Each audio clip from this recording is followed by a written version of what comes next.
we might be live. Let me double check this real quick. What's that race that's like a fawn in D&D? It's not called a fawn, but what was it? What's that race that's like Shifter?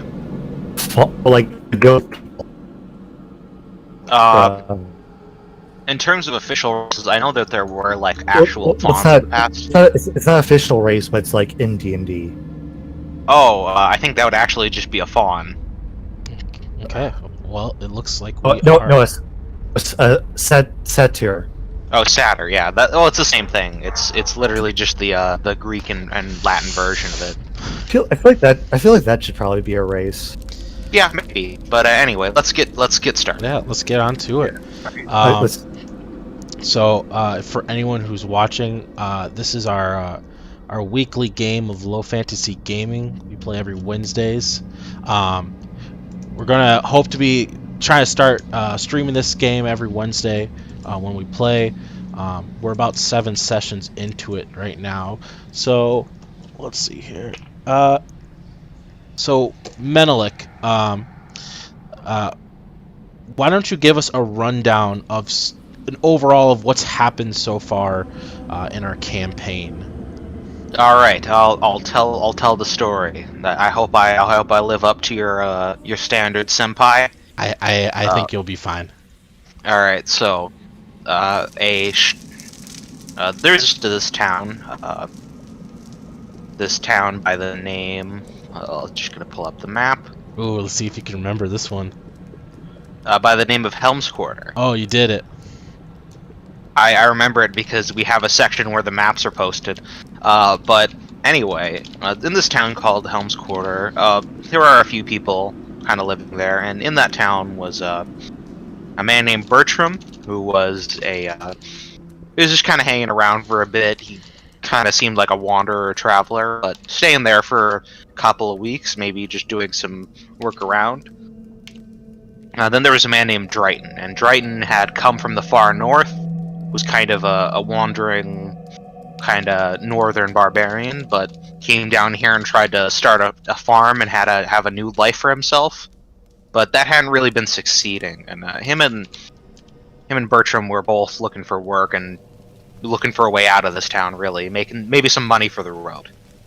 Then at some point, mysterious, masked stranger rode into town on a riding horse, and jumped off the horse, went into the tavern and looked on the job board for some work. Needed some money to house himself. Didn't appear he had enough, or at least an amount that he was willing to sacrifice. They all found that there was trouble in a place called Draenor. There's just a few messages, not really saying what was going on, but something was wrong in Draenor. Didn't really know what. Now, so the three of them kind of agreed after a bit of conversation that since they were all looking for work, they were all willing to work together, they could all go up to Draenor, see what's going on, maybe get some kind of reward for helping. And as they went up to Draenor, it's just things were kind of off. The roads were quiet, not really much was going on. Draenor was quite small, maybe just a few hunt. It was more of a collection of huts that people hunted out of than a real town. Maybe a barn there was a barn there and a mill, but really more of almost not even a town. And as they went up there, they found it was empty. And they started looking around. Things were suspicious. They approached it, and there's no sound, nothing. They went in closer, and they found that the buildings were mostly empty, but there were 2 exceptions. There was the barn, or there was actually 3 exceptions. There's a barn that was full of some of the meat that the hunters had caught that looked like it had been left to dry and just kind of abandoned. Then there was a building full of sleeping mats. But as Bertram dug under the sleeping mats, he found dead body parts. And oh, by the way, the masked stranger gave his name, and it was Menelik. And they also found that in the mill there was a hanged up dead body that was seemed to have been stitched together from the parts of beasts and men that were killed, and they were attacked by cultists. At the same time, as they fought off the cultists, they also met a man named God, what was the name of Carl's son, Nico? I can't remember. Carl's son was named Rudgar. So they met a young man named Rudgar who was panicking, and when the cultists attacked, he just bolted into the woods. Right after they were fought off, he just ran away. He was panicking. He didn't know what was going on. He seemed very confused. But basically, the three men, Menelik, Bertram, and Dryden, decided that they would, go back to town and get some help and destroy these buildings to prevent these cultists, however many were left after they killed about 5 of them, I think, from using them. So they burned down most of the buildings except for the building with the mats in it, because they wanted some proof. So they rode back to town, and on the way they met an old man named Iro, and Your horse died at some point. Yeah, the horse died at some point also. It fell off a bridge that collapsed. But they met a man named Iro. He was suspicious of them at first. He was going to Draenor to get some eggs, some supplies. And but they were able to convince him that they meant no harm. They kept going through the woods. They were attacked by some giant spiders. But in the end, they managed to make camp by a river. And the next day, after a long series of a lengthy construction project, they managed to build a bridge across a river and get back to that town. But on the way, they found some words written in blood that's on the road that said, "Praise the Fallen." They went back to the town. They told the mayor. But on the way, they met a man named Carl, who was the father of the panicky young man they met in Draenor. Carl. And Carl. And he wanted to go back and find out if his son was alive. And so they, got in contact with the mayor. The mayor was very freaked out by the Remember the Fallen. The bunch of them, except Dryden, because we don't really know what happened to Dryden, but I just assumed that he decided adventure. He was very shaken up by what he saw in Draenor, and he probably just decided that adventure was not for him. And went back to farming of some sort. Went back to farming, probably. But the 5 or the 4 of them now went up to Draenor again after the village chief helped by reconstructing a real bridge across the river. Went up to Draenor again, and but all the evidence was gone. And at this point, Iro and Carl started to get very suspicious of Bertram and Menelik, but all the evidence was gone. And at this point, they don't really know who he is. He never takes off his mask. He sleeps in a tent by himself. Well, never lets anybody see his face. But Bertram was a bit more trustworthy. He was a bit more honest and open. So they kind of specifically got very suspicious of Menelik. And, just a sociopath. What? Just a sociopath. Menelik is not a sociopath, if that's what you're saying. What would be the word for that? I don't know which word you're looking for. Like, I'm trying to think of, someone who's not social. Oh, he's just antisocial or shy, maybe. You don't know. But for some reason, he doesn't wear the mask, and Menelik doesn't seem to really be... He doesn't really react to things like normal people do. He seems very casual about everything. And so... Which is fair. They got kind of suspicious of him, but they did find the body of Carl's son, and they found kind of a tracks leading back to a place in the mountains, where a map that the village chieftain told him said that the Remember the Fallen people had previously been, because these people had been a problem in the past for the village. Then they went up there, and they walked in, and they fought a bunch of cultists. They went down some ladders and fought some cultists, It was a big gaggle of them. Gaggle. Then ran away, went up the ladders, and stabbed the cultists as they tried to climb the ladders. The cultists eventually realized that walking into their death was not a good idea, so they started to look for a different way up. And that was when the group decided that they had a bit of time to take a rest. They also found a woman who was unconscious, but she hasn't been waking up, even with hours of waiting time. Or not really hours, more like 40 minutes of waiting time. Yeah, hasn't quite been an hour yet. But she might be exhausted or something. But yeah, they're just currently taking a bit of a rest from the fighting. That's it. Fantastic recap. So, yeah, to briefly kind of just, for anyone who is, I guess, joining us, to kind of just recap real quick. So yeah, the players were found a note gathering work. They had gone to a town and basically saw that the town had basically been like abandoned of sorts, and like Malik had said, in one of the barns there was a bunch of like hunted animals that were like clearly being prepared, and had just been left. In one of the other buildings, underneath some bedrolls, were these weird demonic symbols in blood.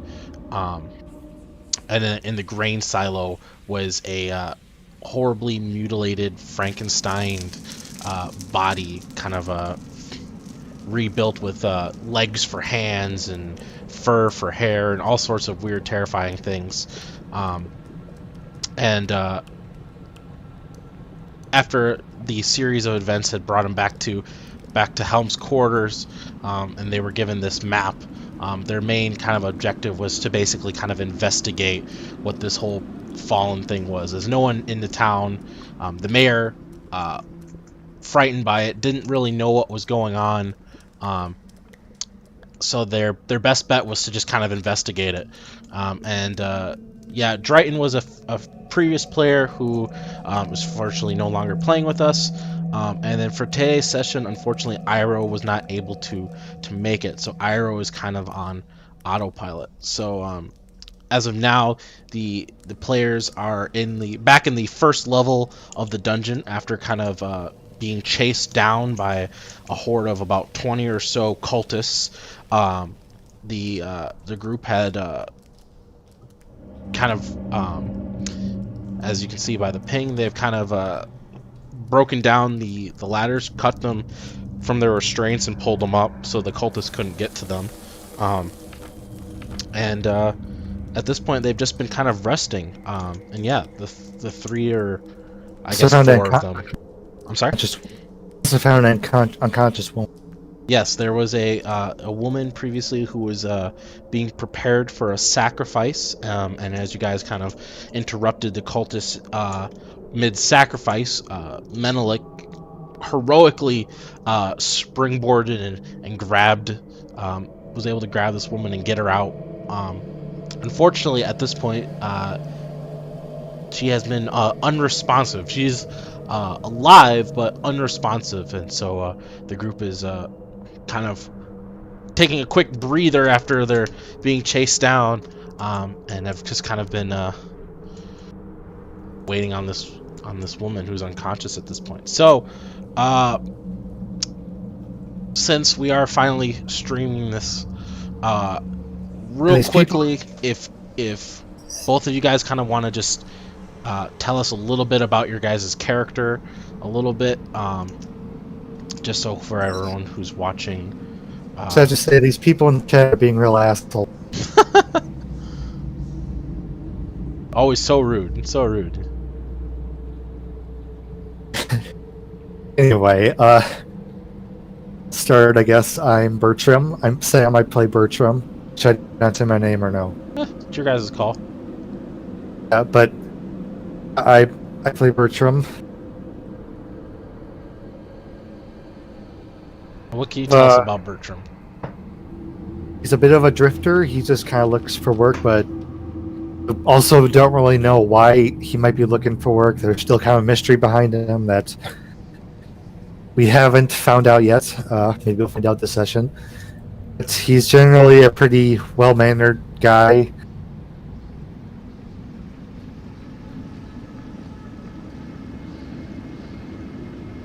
I guess. Sorry, are you done? I'm not done yet. He's Alright. like kind of young, but like he looks older than he's supposed to be. Like he's probably like in his 30s, but he looks a bit older. Yeah, go ahead. Sorry, I'm just looking at these assholes in the chat.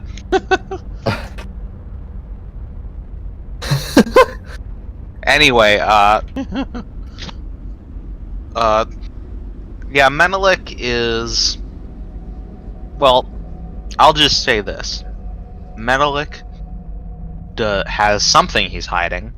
Bertram knows part of the secret. He does not know the reason that it's secret, but he knows that it's a secret. Menelik has avoided kind of telling the truth in a lot of manners. He's kind of avoided talking about himself a lot, unless directly asked. And he's been very casual, even when acting very urgently. Like when the bridge was being repaired to get us across the river, to get us to the to the cult to deal with them, everyone else was helping out. They were helping build the bridge. Menelik just sat under a tree. Yeah, Menelik didn't do too much. Suspiciously casual.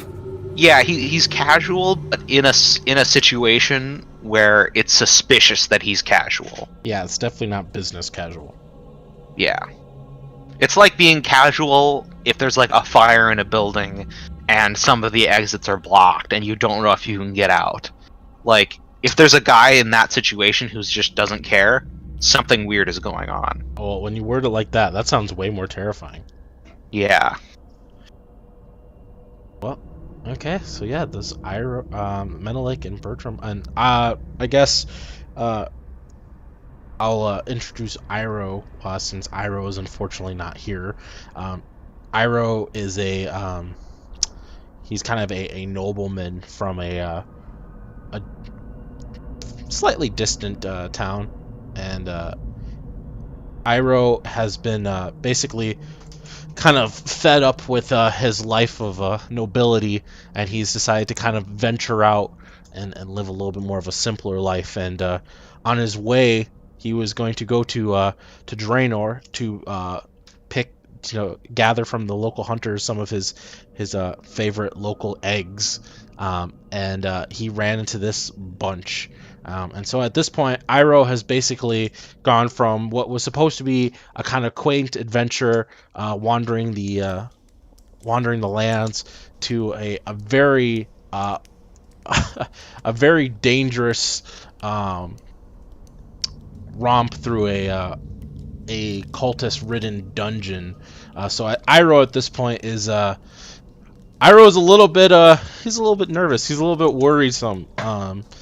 He definitely fared incredibly well against a bunch of the cultists, but he is a little bit I guess confused. He's an older gentleman, so he's not totally like aware of having to be around all this combat. It's a very new thing for him. He lost his life alert before the adventure started. There's, if he falls, who's around to pick him up, I was gonna say, can he really trust Menelik to pick him up if he's fallen and he can't get up? Can any of us trust Menelik to pick us up? You don't know. That's a good point. That's a very good point. So yeah, you guys at this point are in this first level of this dungeon. With you guys right now, you guys have kind of like sat down the girl who was unconscious. But at this point, you guys have just basically been kind of sitting out here, probably about somewhere around 40 minutes at this point. It's the cultists were trying to get up the ladder before, as you guys pulled them up, basically kind of trapping them down there. And it's been fairly quiet since then. You guys have had time to kind of care to some of your wounds.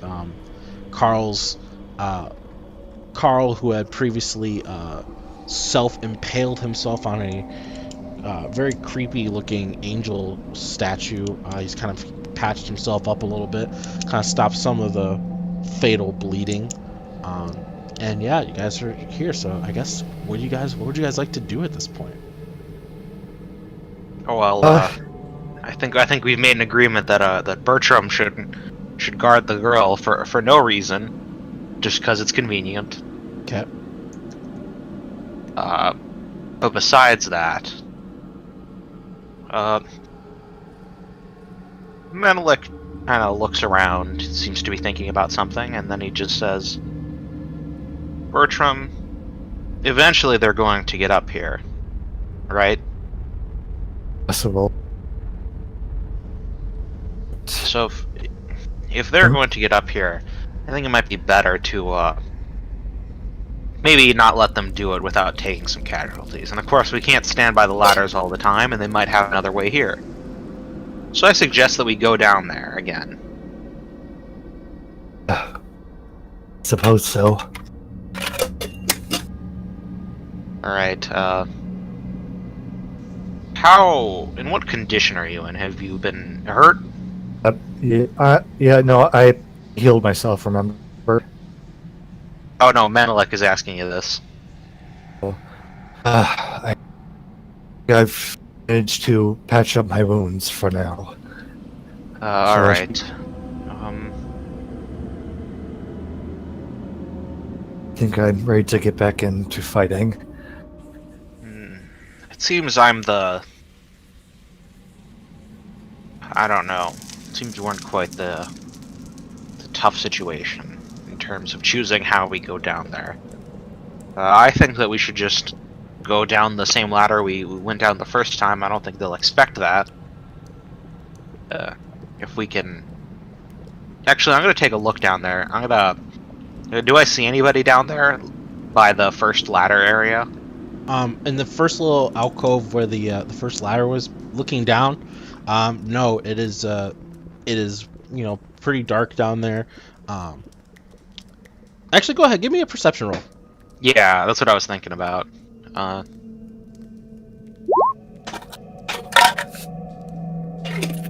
Alright, that's a success. It is a success, but unfortunately, you don't seem to hear anything coming from that particular hallway. It is fairly quiet. There was quite a bit of distance from like the first couple of rooms that had any sort of inhabitants. So from where you're at, you can't really hear anything.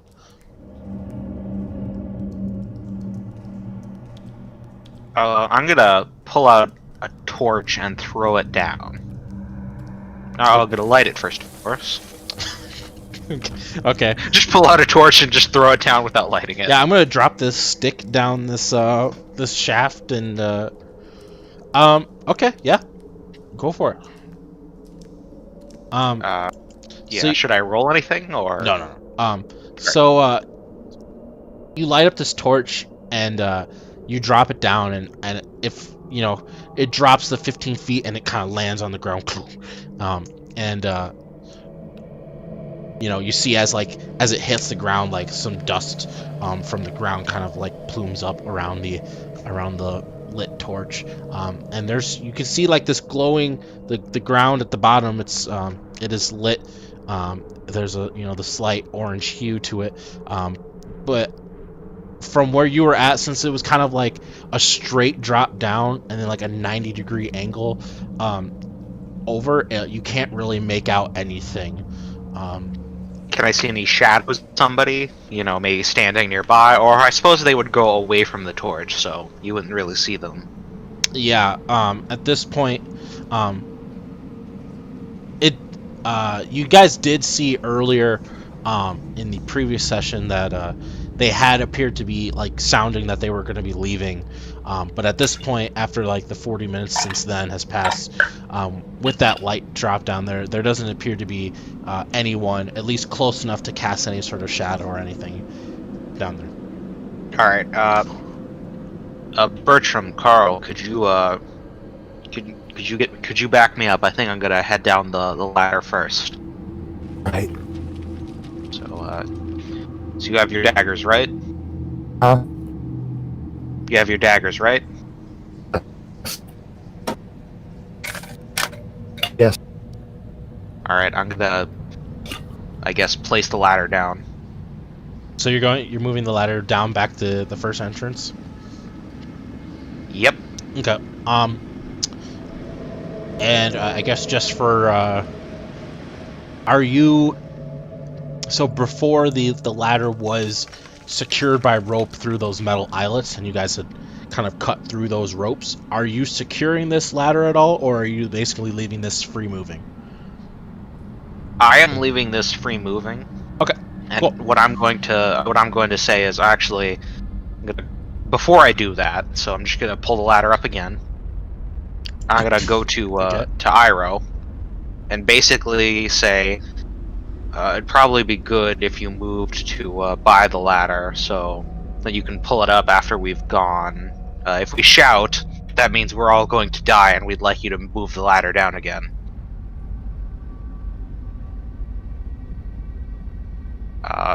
And then I'm going to move back and do that again. I would attempt to roleplay Iroh, but I can't. I don't want to butcher. I can't. I don't know if I can do an Iroh voice. You know, Just say like, just say like what he would say or something like that. Like, say like, oh, he had a really No, good like- old man voice too, so it's Okay. or just, I mean, just like acknowledges it or something like that. You got well. it.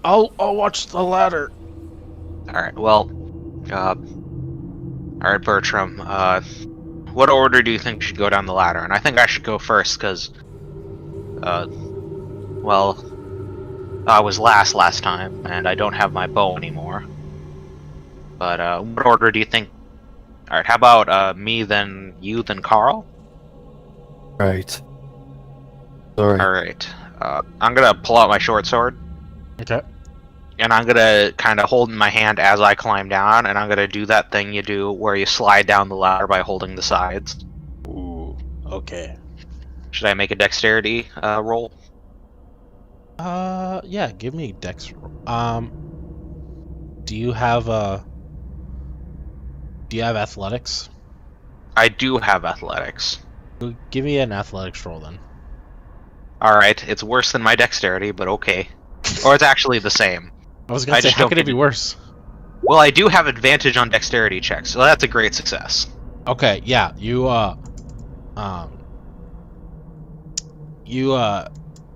grab a hold. You just basically like grab a hold of this thing, and just like a fireman, you just kind of like slide down. And as you slide down this ladder, you do notice, like, once again, it is kind of like hurting your hands a bit, as like I said before, it was like an incredibly rough and rigid thing, and like you get down to the bottom, and like you just kind of like pat your hands off after like basically getting some like minor slivers and from It's the like ladder. getting rope burn, but with Yeah. slivers. Yeah. Alright, Sounds well, horrible. it's a good thing I have gloves. But yeah, you're down basically onto the at the bottom of this thing. Alright, let's see, where is the bottom of this thing on this map? So it's actually on the other page. Alright, So I'm just gonna put you like here. alright, there's this corner that's kinda, I guess, around there. I'm Yeah, gonna so look it's, around. I think it's about like, I mean, I guess I can always just move to the other page. I'll just draw this. But yeah, it's something like that. It's about there. So Yeah, so I'm gonna peek around the corner, see if anybody's there. yeah, so you like kind of you peer like around the corner, and like once again, like the hallway is dimly lit with the few torches that line the walls, and you know, further down, obviously you go into this this dungeon area. It is like kind of humid, but very, very quiet from where you're at. You don't seem to hear or see anything within this long hallway. There's just kind of like random driplets of like water kind of around, and it's, you know, the little flicker of the torches, but otherwise there's I'm gonna pick up the torch I dropped down Okay. here. Alright. And then I'm gonna kind of motion for Carl and Bertram to come down. Okay.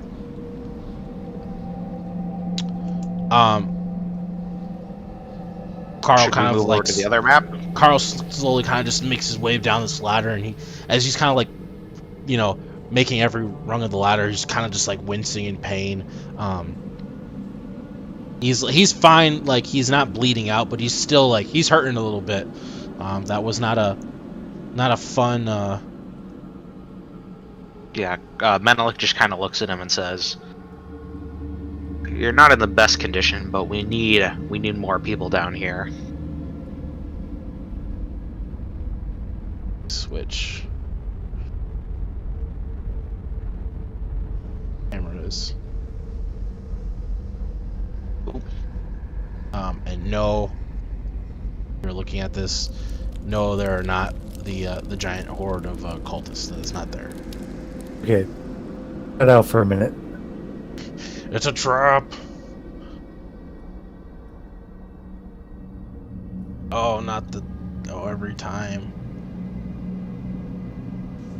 The door.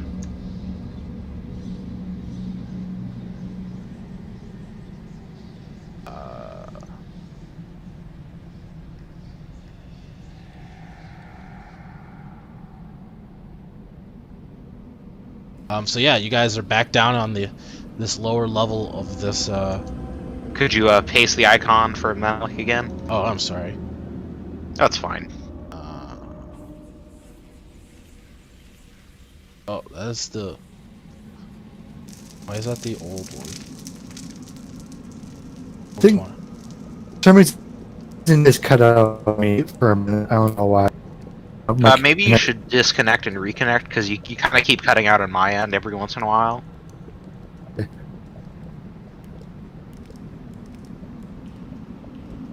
is token not saved. That's annoying. Oh, I see. Okay, that's what I did. Duh. The joys of being new to Roll20, you know. Mind if I say one thing? Is it alright if I link this friends? Yeah. My BB friends? Yeah, perfectly fine. Alright, Menelik, you should have the new token now. For your... So yeah, you guys are down in this, uh-oh.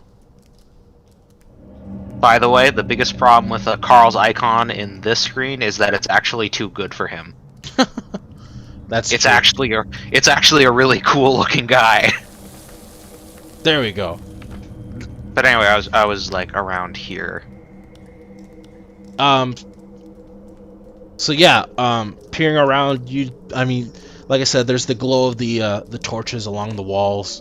But from where you guys are at, there appears to be nothing that you can hear or see. Bertram, do you think we should go back to the same room that we had the fight in? Not sure. I mean, It seems to be our only real way into this place. it's possible that they're also there to find us. Yes, Just although I don't think so. They were trying to look for another way up. Well, we should scout it out. If anything happens, we can still run back here and escape.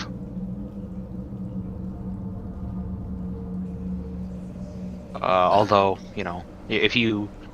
Yeah, I'm trying to think of a way around it, and it doesn't seem there is any, besides through that room with the ogre in it, or through those vents.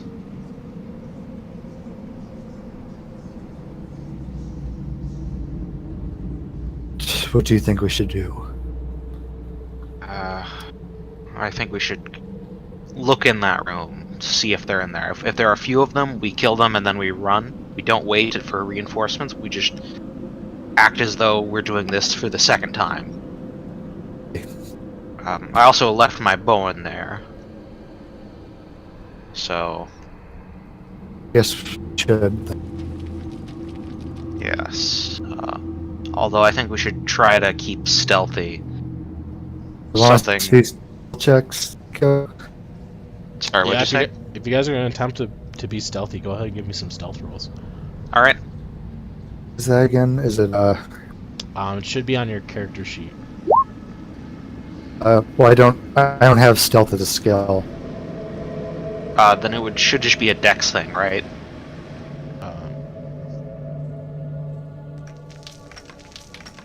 I rolled a great success, as you can see.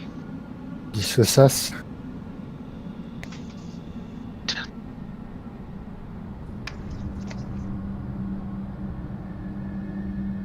So yeah, It all comes down to Carl. Oh yeah, I suppose I should roll for Carl.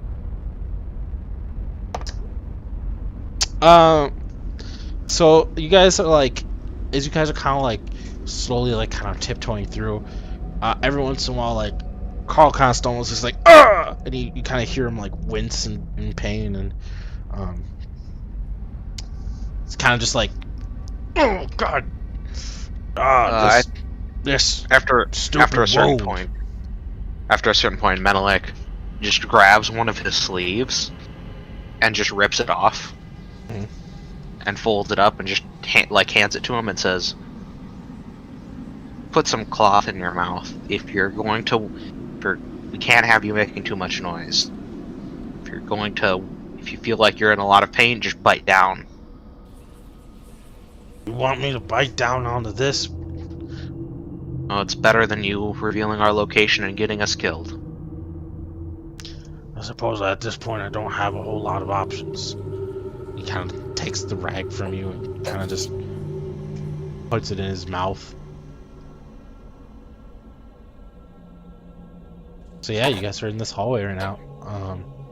You guys like kind of slowly make your way down, and as you like, you guys kind of slowly creeping along, Carl kind of like glances back over at that angel statue that he impaled himself on, and he keeps walking by it, but he's definitely like glaring at this thing. I'm gonna say that we should all steer very clear of that room. Carl takes like the wad of cloth out of his like, yeah, I would highly advise no one goes in that room again. Yes. Just, like clutches onto his like gut wound. I guess we turn this corner, and I'm gonna peek around this corner before just fully entering it. Can you ping it real quick for me? Okay.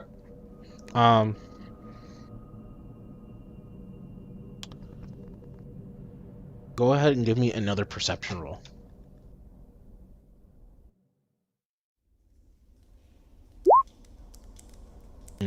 Okay. As you like peer around, like there is like, you can see like the glows coming from the torches that pass both to the passage to the right and that continue down straight ahead of you. You can hear like what sounds like some chains rustling, but from your position and where you're at, it's a little bit too hard to tell exactly from where it's coming from. All right, what I'm gonna do is I'm gonna go against this wall over here. Okay. And shimmy over to this wall and peek again over here. Okay. Where are you peeking at again? Upwards. Okay.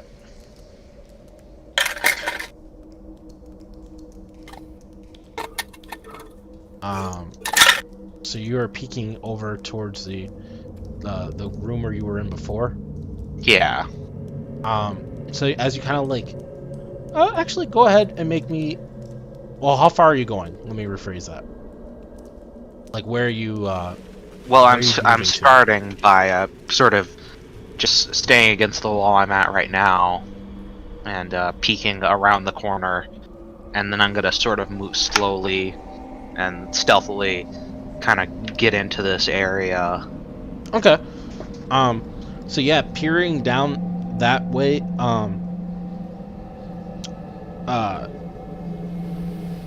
You can still, once again, you can hear the rattling of like some sort of chains. Let me get another perception roll from you.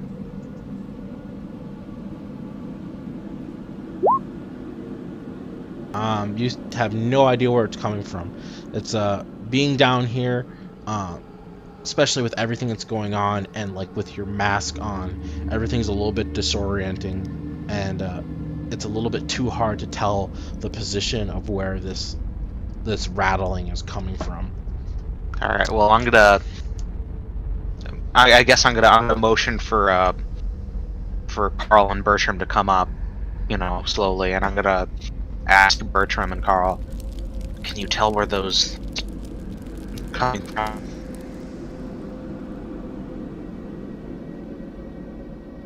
Carl's like, Perception? I don't know. Let me take a quick look. You guys be quiet. And he kind of signals to you, Bertram. He's like, I'm gonna check out this hallway down over here to the left. Check up ahead. See if you can't hear anything. Carl kind of shimmies over. Make perception check. Yep.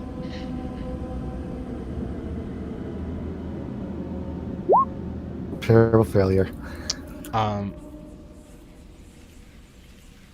As Carl kind of makes his way over a little bit more to like try to hear down the hallway, he like, you see him kind of like get down and like put his ear towards like the ground, and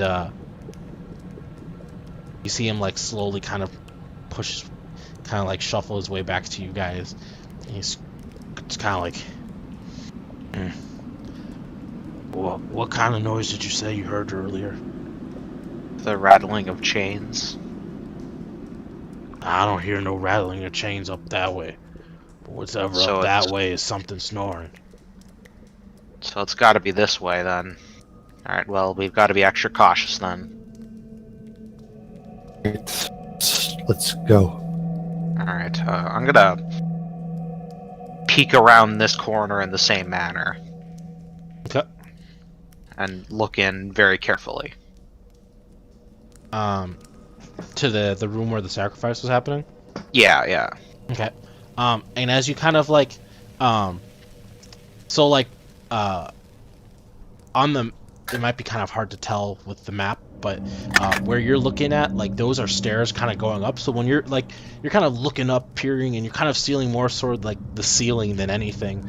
But like, as you kind of like make way, you can see like the tops of like where like the sacrifice table was at, and kind of like creep around, and like it doesn't seem to be like there's nothing that you can really see from where you're at least there doesn't seem to be like there's anything in there. All right. Well, this might be a separate stealth check considering this is much more dangerous, but I'm gonna attempt to stealth up the stairs just to get a peek at the floor, but I'm trying to maintain a position where I could just very quickly duck down so that nothing can see me in there. Okay. So with yeah, that, give me a stealth. All right.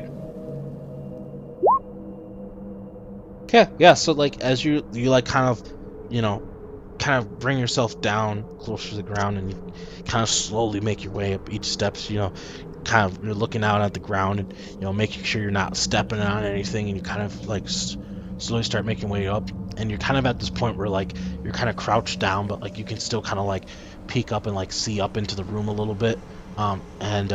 Yeah, in this room that you guys had previously been in, there is like the couple of dead bodies from earlier. You see like obviously like the split in half corpse that Iroh had made, but like for the most part inside this room is aside from the dead bodies is empty. Is my bow there? Your bow is still there. I'm going to creep up to the desk or the sacrifice altar, I guess. Mm-hmm. I'm going to creep around and grab my bow.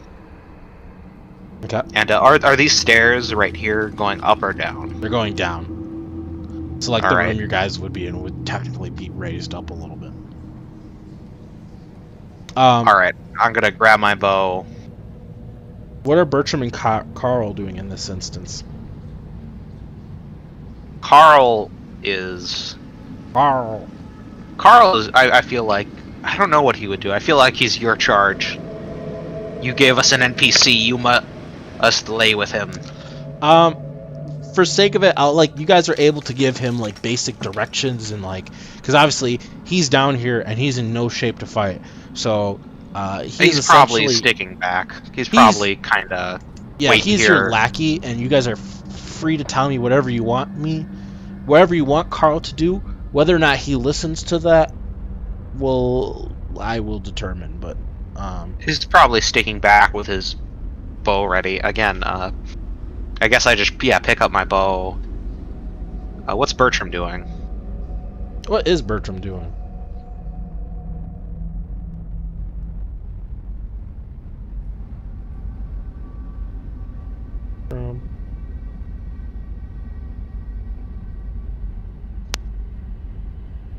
Bertram! I heard. Oh, there you go. Just to cut out. You might want to disconnect and reconnect because this happened a few times. Yeah.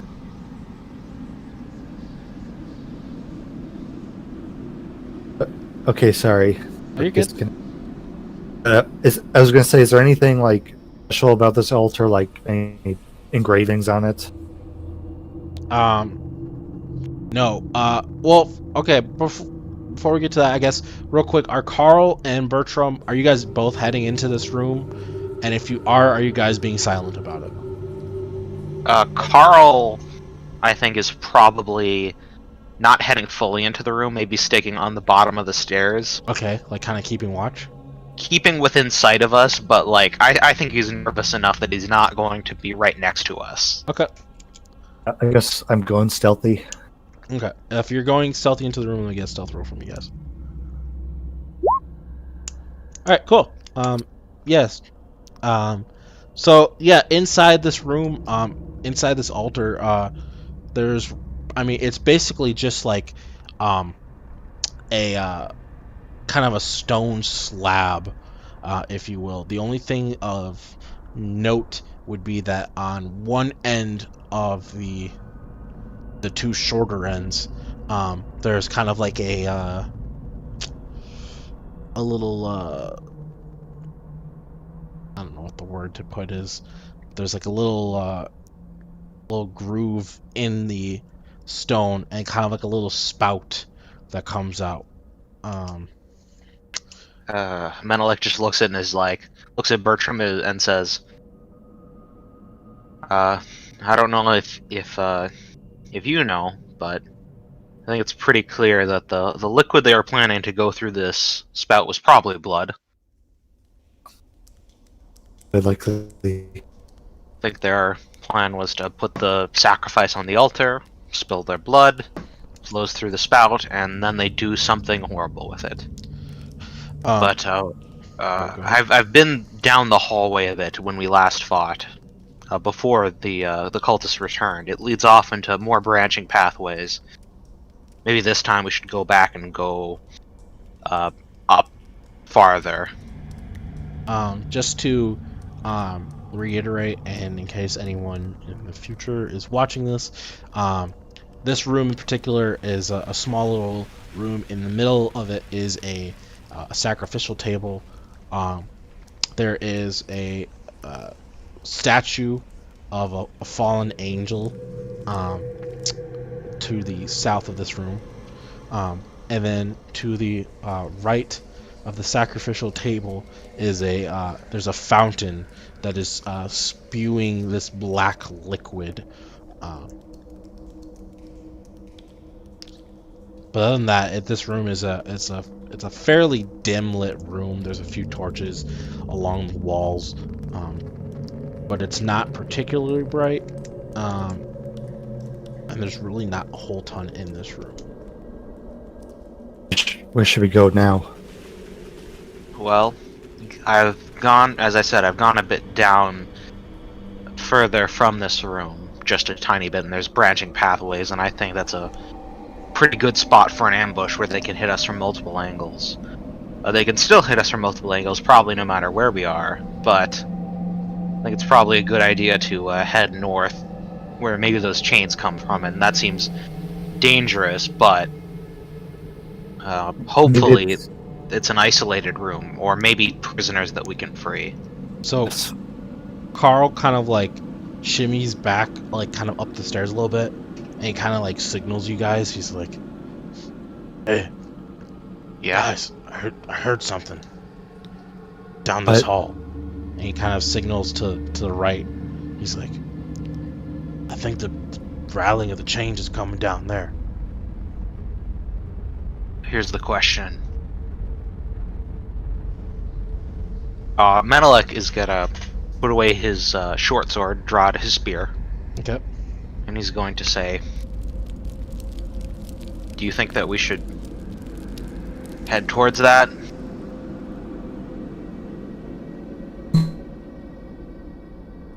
Sorry, what'd you say? Me or Bertram? Bertram, you I cut said- out. But might as well. Alright. I don't know if it's like my. I don't know if it's like my internet connection or something. It's like messing up. It might be microphone or something to do with your computers. I don't know. But we can deal with it, it's fine. Yeah. Carl's like, I mean, I guess I'll be following you guys. Your guess is as good as mine, but I can tell you for a fact that whatever's making that noise is coming down this hall. Well, Bertram, you throw knives. That's your, that's the way you fight, right? Most of the time. Then, I'll take point since Iroh isn't here with his massive fucking sword. If only. Alright, I'm gonna... I guess we'll probably move up stealthily and try to peek in. Okay, if you guys are gonna move up stealthily, let me get some stealth rolls from you guys. Terrible fail. It's 2 out of 3. Hopefully, probably not. It's a terrible failure. If, I think at this point we've blown our cover. do you want to know what Carl rolled? What did you roll? He rolled a 19. Oh God. Yeah, his stats not that high. Let me tell you. In Or case not that you are good. new to low fantasy gaming, low Oh, fantasy gaming is a system much like old school D&D, in which you want to roll underneath your ability. So a higher ability means you're better off because you're more likely to roll under it. Oh yeah, I should probably preface that. Yeah, so that's one of the most of the mechanical qualities of this game are very similar to 5th edition. But yeah, one of the tweaks that is very much an old school D&D thing is depending on what you're trying to do, what kind of skill check you're trying to do, you're trying to roll equal to or lower than your ability score. So if you have like, for example, any of these specific skills, things like acrobatics or specifically stealth, that gives you a +1 to it, making your essentially your threshold even higher. So 20s in this case are always failures. Well, let's just for attacking. Attacking is the same. Yes, attacking and combat and all that stuff is just like 5th edition. 20s are great. Skill checks are basically the only thing where it's opposite. 20s for fighting, except for doing a double damage. It's just the max damage. Yeah, so you do max damage plus like your level or whatever. But yeah, so as you guys kind of make your way, Carl once again as he like kind of stumbles down these stairs and like makes a corner. He like, oh God, and like he's got this he's got the wad of cloth in his hand because he, after taking it out, he kind of wasn't consciously remembering to put it back into his mouth after he had just spoken with you guys, and And yeah, just Bertram, as you like kind of come along, you like, you kind of stumble, this is Dave. and This is Dave. you guys come around. I don't have a. Let me see if I have some tokens real quick. And I just want to say, like, we're not really doing, just kind of doing stealth checks just in case. We're not really doing it of anything. Like, we might be doing it for nothing. Well, that's the hope. The hope is that the chains were allies who are chained up, or prisoners or something. Maybe the cultists are in into some weird shit. I don't know. Of course, I can't find a good token when I need it. So I am going to do this. There's a perfect solution for any token you're missing. Just look up if it's a villager. Just look up villager space D&D. If it's a cultist, look up cultist D&D. The ultimate solution. The Google. The Google. They Google. Alright, here we go. So yes, as you kind of round this corner, you hear like after you guys kind of like stumbled and made some noise, you hear this voice like, what is that? What is there? Menelik is just gonna run in. He's just gonna run in, spear ready, and if dash in there. Yep, I'm gonna move. Cool. 30 feet in there, and if there's an enemy, I'm gonna charge them. Okay, we'll use that. There we go. Oh no, not there. As you dash in, you see there is a metal fence, like a metal gate, and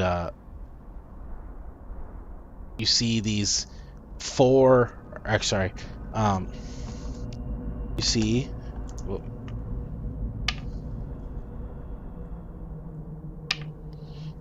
Yeah, you see these four very malnourished, very frail-looking gentlemen, kind of cowered in this corner. See a couple of them are like chained up. They've got like little ankle like collars around their legs. They're like, who's there? Who are you? Menelik is gonna hold up his finger in front of his mouth. And where's the gate? Is it like right here? The gate is, yeah. All right. He's gonna walk up to it with his finger to his mouth and just say,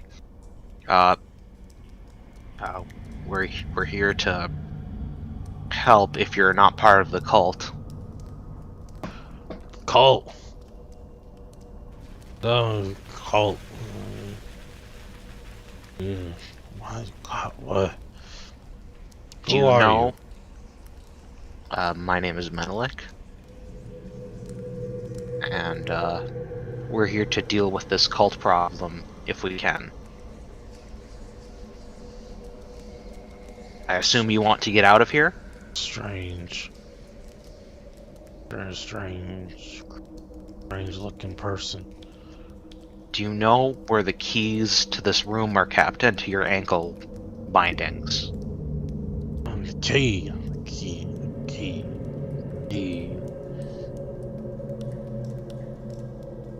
Bertram comes in then. Key. What key? I look at their bindings. Does their bindings have any keys? Like keyholes or something? You kind of a little too hard to tell from your positioning. It appears like I'm, as being like a wanderer of sorts. You're kind of like aware of like, you know, how metal shackles work, and yeah, there is kind of like a key lock around the big metal clasp that goes around their ankles, but it's you can't actually visibly see anything, but just from your experience, you are aware of them. Menelik is gonna turn to Bertram and say, have you seen any keys nearby? I suppose we would have picked it up if you had. But... From midlight. Then Bertram kind of signals Carl to come over.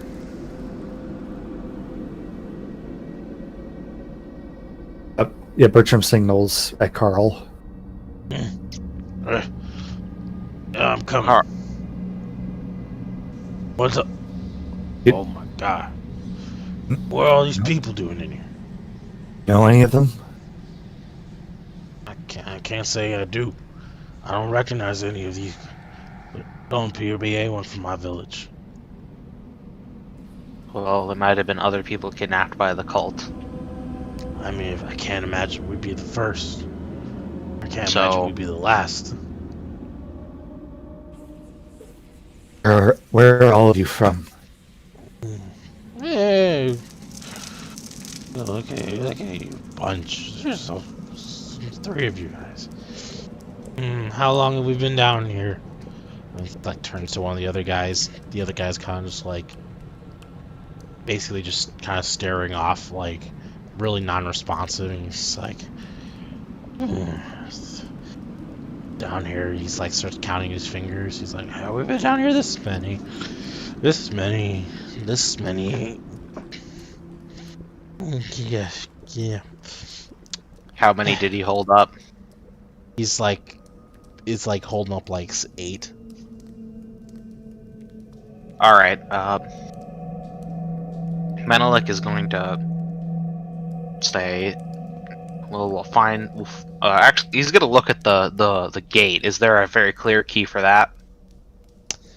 Yeah, there is. There's like so it's like a big metal gate and like a big metal door of it, and there's definitely clearly like a key,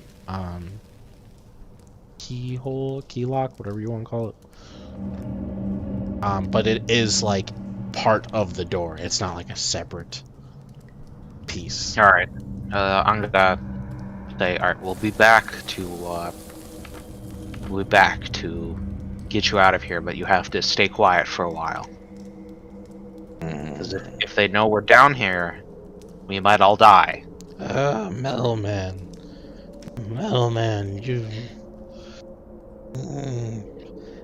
are you a man of your word, Metal Man? I'd like to think so. Pay the fee. And he kind of like puts his arm through like the metal gate. Pay the fee. Menelik is going to pull out a water skin and say, "What would water do?" You guys seem like you... Actually, no. Menelik is going to pull out... So there's 4 of him. 4 of them, and he has... a week's worth of ration. He's going to pull out 4 rations. The first guy who's like talking to you kind of like stares at. He's like, yeah, that's good. We can give me that. No, I actually have 2 weeks worth of rations. Alright, so I'll hand 1 ration to each of them and have each of them kind of come up and get it. Like the first kind of, as they the first one immediately like snatches out of your hand, and as like the other 2 like see that they have it, they like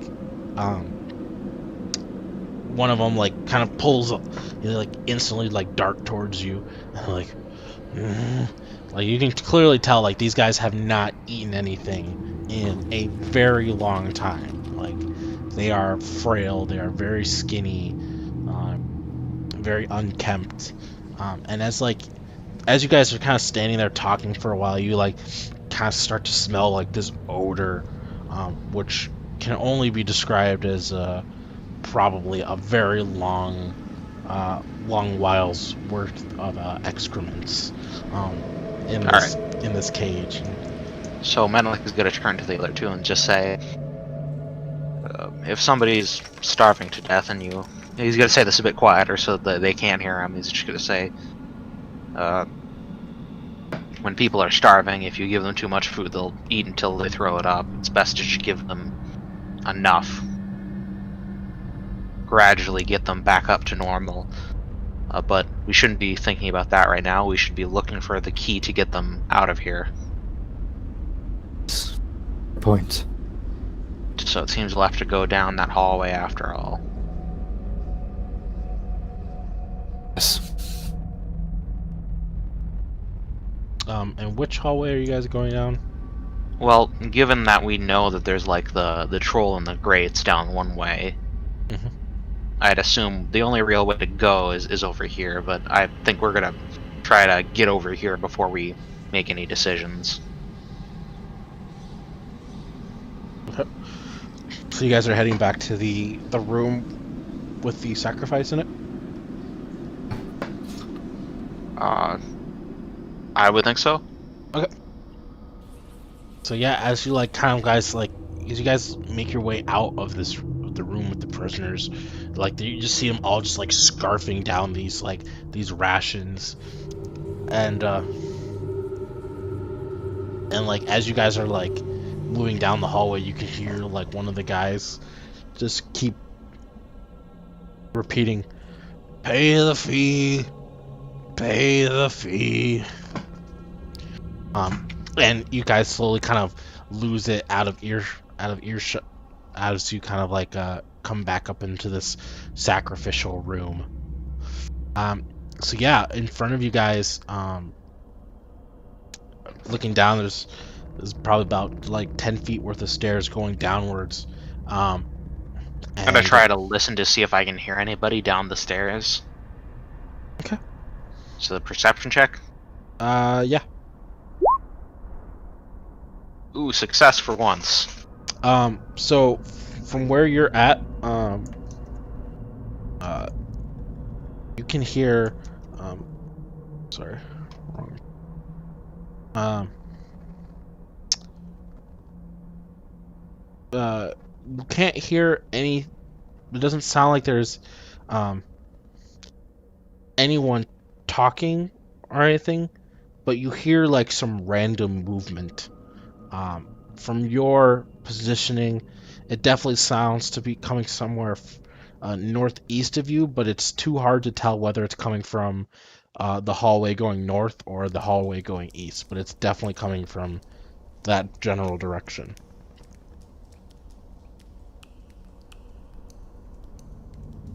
I will once again peek around this corner. Okay. Kind of see what I can see, I guess, in just anywhere I can see. As you kind of peek over and you kind of get closer, you can hear from your angle you can hear that there's that noise of movement that you heard earlier seems to definitely clearly be coming from your right a bit more so than it comes from ahead of you, but from your angle, as far as what you can see, you really can't see anything in that corner. Alright, well, I'm gonna move again to here. See if I can get a better look in both directions. Alright. And as you kind of you shuffle along, you sorry,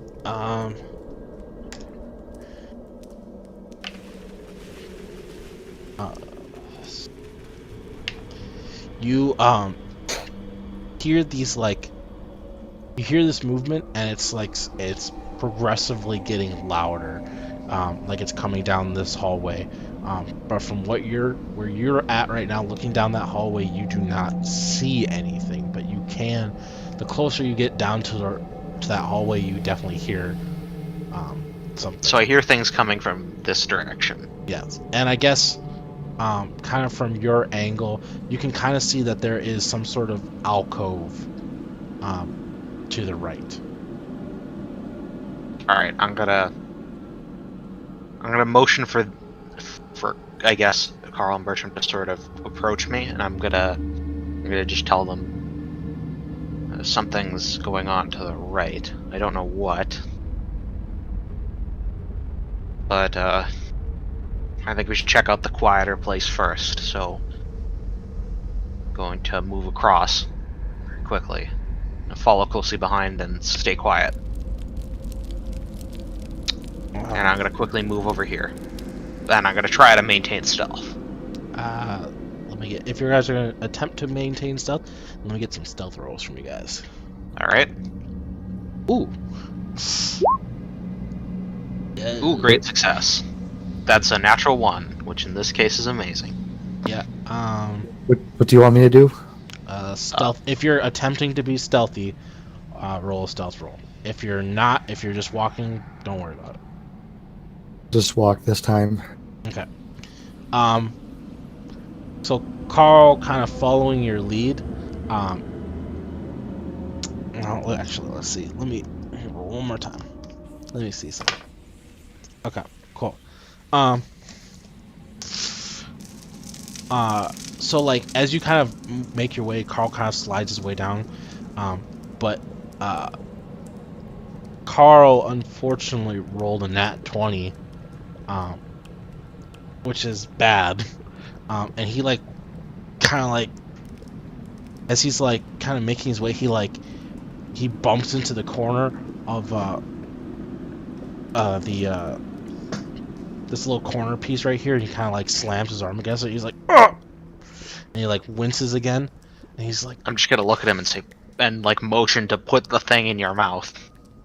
The thing is in his mouth, but he's like, it was like loud enough to where you could like hear the knock, and he's like, and the piece in his mouth didn't quite dampen it a ton.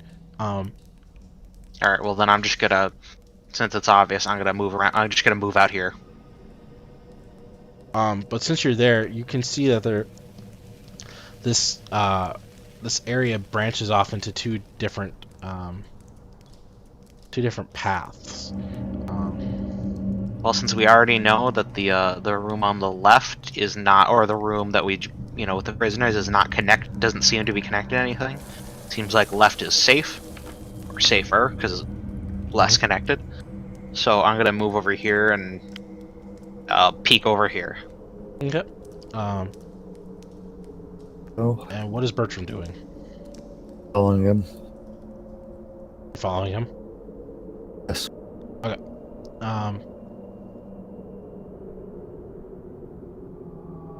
Lost my page. There we go.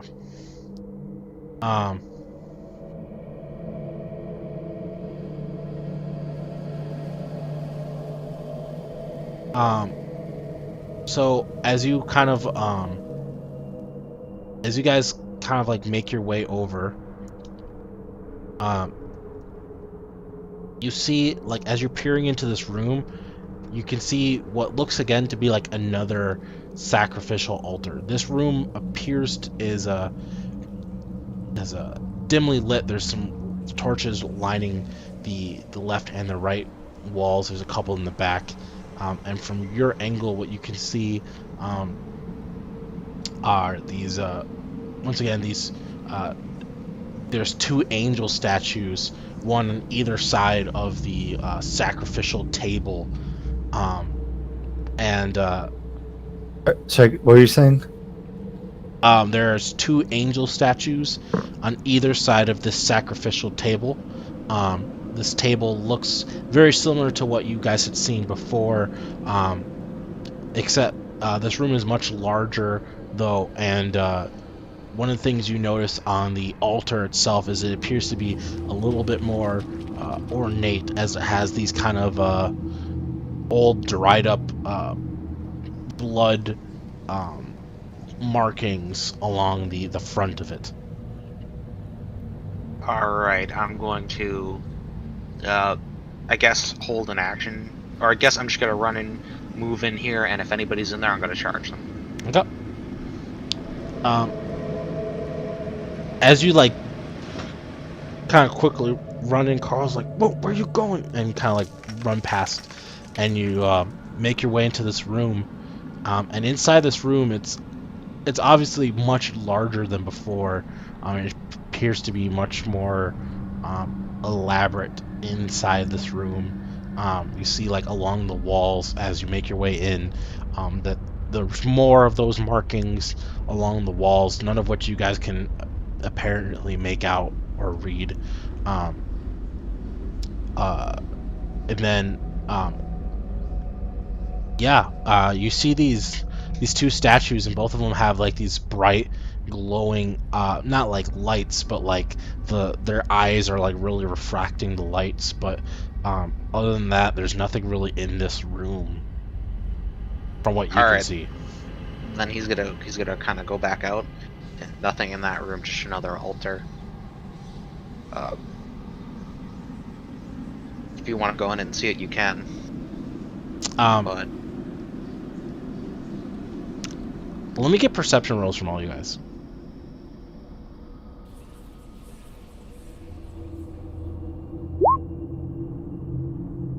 ooh, So then, like, as you like come running back out from that room, like, Carl is like kind of like talking to Bertram. He's just like, "Man, I got a bad feeling about this. I don't like being so deep into this place. I don't even know what's down here. What are we even gonna find down here?"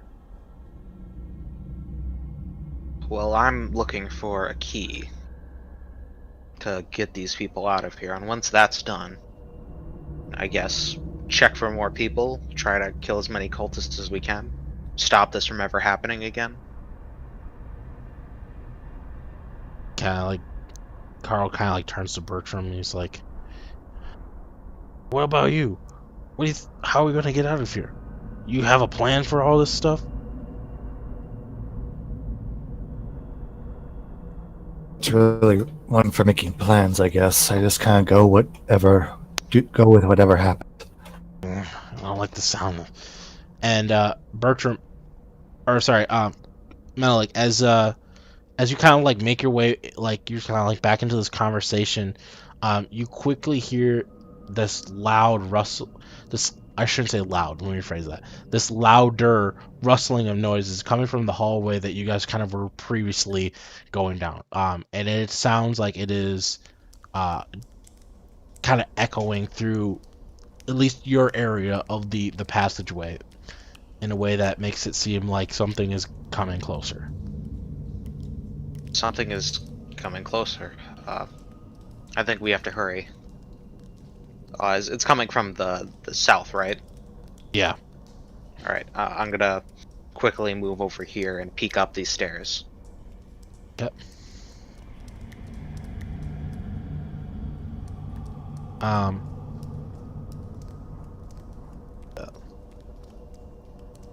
So yeah, as you kind of like make your way, there's a bunch of stairs that are heading up. It's kind of a smaller little hallway. All these stone stairs that are making their way up, and then it kind of proceeds to go on pretty far up ahead, to the point where at least you guys, it kind of is out of sight for you. Alright, I guess I'm going to go back to stealth and try to make my way up here. So, roll another stealth check, right? Where are you going? Up the stairs. Yeah, if that's where you're going to go.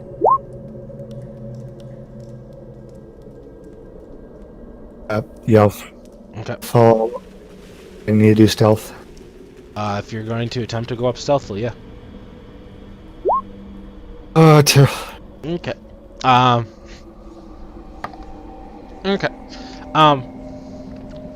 So as you guys are kind of like making your way, you guys like kind of like both. Carl kicks over this rock, and it kind of makes this kind of like noise down the hallway, and Bertram, as like he takes the corner, like his sword, as it's like holstered, kind of like clunks the side of the corner, and Carl kind of catches a view outside of his eye and sees along this hallway down here the shadow of some creature that looks like it's coming around the corner. Alright, then I'm gonna get moving. There's nothing on the side of the stair I can see right now, right? I'm just gonna move up to here. Okay, I'll just delete that. So yeah, you make your way all the way up there, and to your right, you're kind of like, you make your way up these stairs and you're kind of on this flattened portion of the stairs where it doesn't actually climb up, and ahead of you the stairs proceed to go back up even more, and stairs kind of go up to your right as well.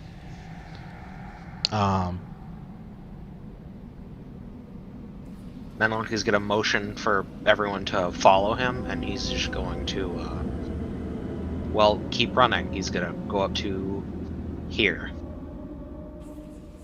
Okay. And again, same thing. If he sees anybody, he charges them. okay. Unless they're in a massive group. Okay. And let's see.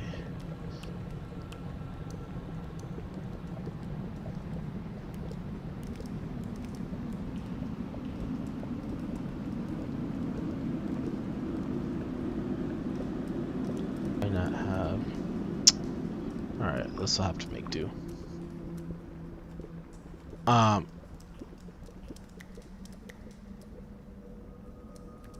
As Carl kind of makes his way and Bertram kind of make their way, kind of dragging behind a little bit, they can hear this pattering of footsteps approach, and Carl kind of turns back as he's kind of making his way up the stairs,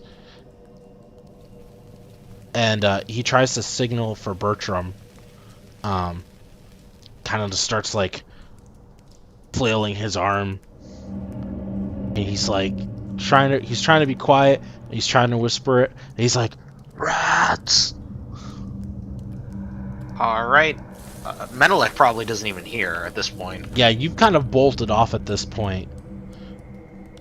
Honestly, they might not even know where. They probably don't even know if he went down to the right or just kept going up. Yeah, you kind of booked it so fast, but yeah, Carl's like, "There's rats following us." Kind of like looks to Bertram. He's like, "What do we do?"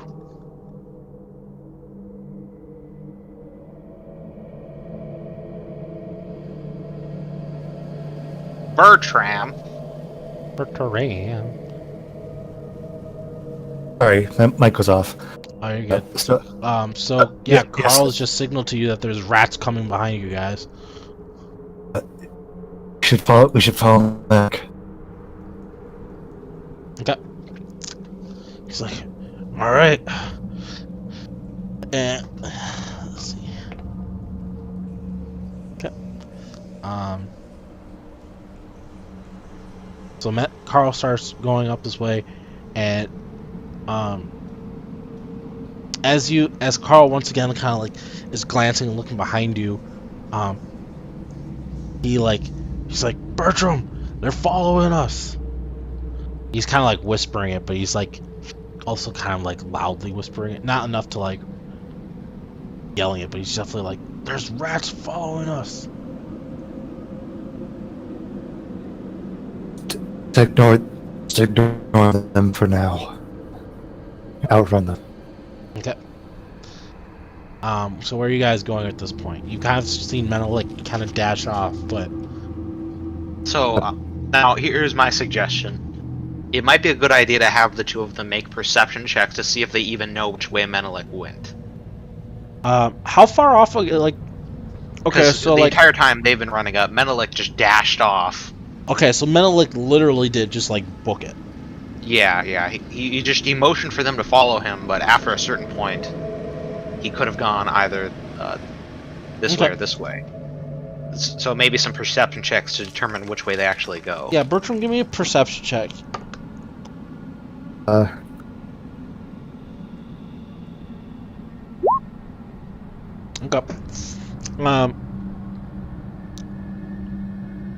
So, as you guys like kind of get to this like little crossroads part, Carl's like,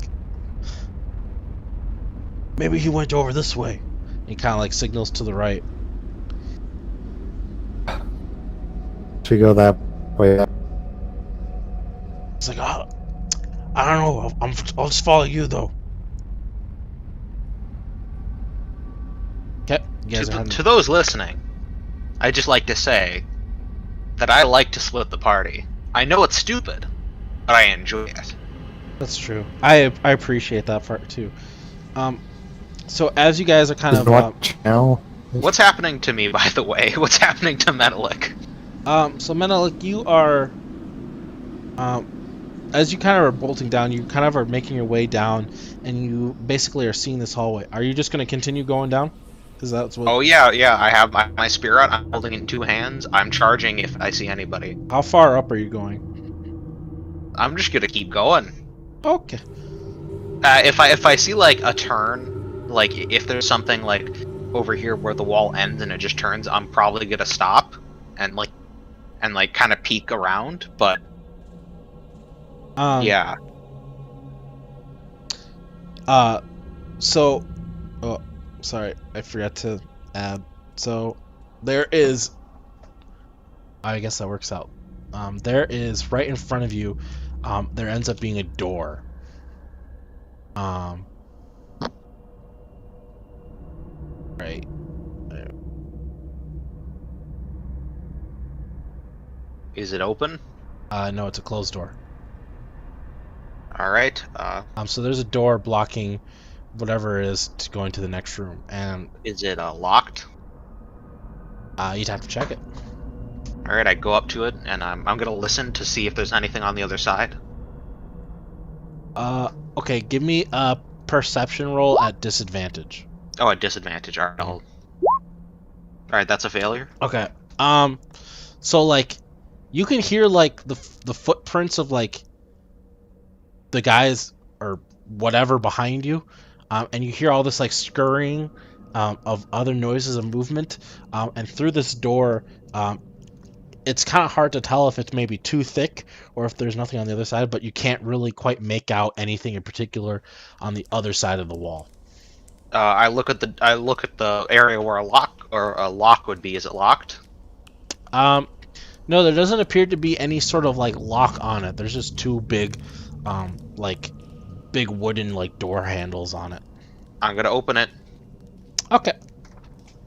I think Menelik assumes the footsteps are his friends right behind him, and he assumes the scurrying are whatever following them. So are you opening it and just going right in? I think I'm gonna try to stealth in. Okay. Which is, I'm gonna assume, very difficult. Give me a stealth roll. All right. Okay. So as you kind of open up this door, and you're peering, you like peer inside. The door is kind of big enough so like, small little movements aren't going to cause it to creak too much. And inside, there's a whole bunch of. Actually, let me see if I can't make these real quick, just to better explain.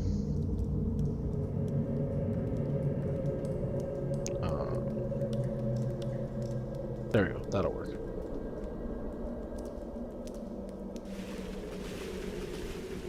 What is that? So these are columns. There's like 3 rows of columns. kind of lining this room. Not really anything else. And then along the walls, from your angle, you can see along the one wall that you're at, looking towards the left over here, and even some from the right. It's a little bit hard to see from your angle, the ones on the right, but there are paintings of like a serpent basically laying waste to everything. There's just like this big serpent-looking creature, with like destroying buildings and whatnot. And then along the top wall to the left, in like this kind of fancy like kind of writing, you read it says, "The night is black and full of dust." All right, I think Menelik takes a look back and sees that his friends aren't there, and he just closes the door. Okay. And then I'm gonna like go over here and kind of lean against, like put my back to the wall for a second, and wait and listen for a bit. Where are you waiting again? Basically, I close the door and sort of, I guess stand kind of with my back to this wall, with sort of an angle on the door with my spear ready. So any enemy comes through, I'll stab them. But I'm just gonna wait for like a bit before that. So just move back over to them for a minute if nothing happens to me. Okay. So Carl and Bertram, you guys make your way down this hallway, and from this hallway, you can see that there is a room to your right, or at least a little hallway alcove to your right, and then it appears that the hallway continues to go on straight, and then it looks like, just the way the light is hitting the walls and refracting off of it, that the hallway kind of curves to your right a little bit. But aside from like the hallway going straight in front of you and the alcove to your right, you guys do not really see anything down this hallway. There are also, as you guys are kind of like making your way and you're turning this corner, you can hear these footsteps of these whatever is following you proceed to get louder and louder.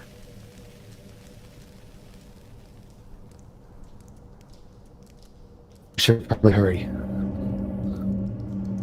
Where are we going? You lead the way. So what's the...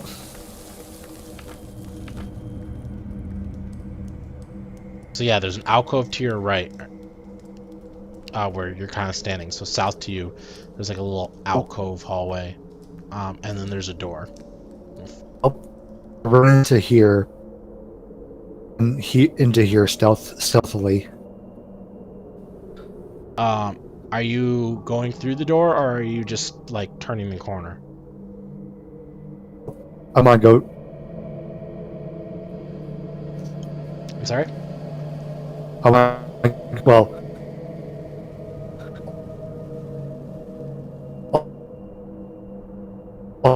the noise has gone or something. You're gonna wait until the noise is I'll go through the door. You're gonna go through the door?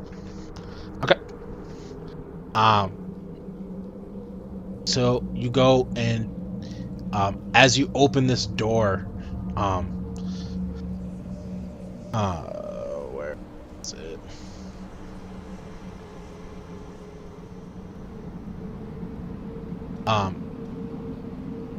So as you quickly open this door and rush in, and Carl falls right behind you, and as soon as you guys kind of both get in there for like the quick second, this big metal gate comes collapsing at both ends, right in front of the doors. Right now you're looking at this, basically this like weird warping looking, what can only be described as kind of like a, it's a kind of like an opal encrusted pool in the center, and it has this like black reflective liquid, kind of like swirling about. Where's this? Sorry.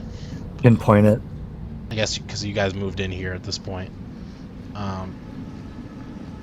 Oh, the door is this behind us, or?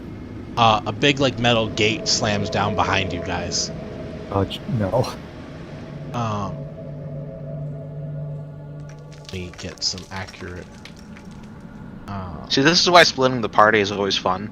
Always Because fun. now, even if I get back to you guys, I don't really get back to you guys. And then let me find a.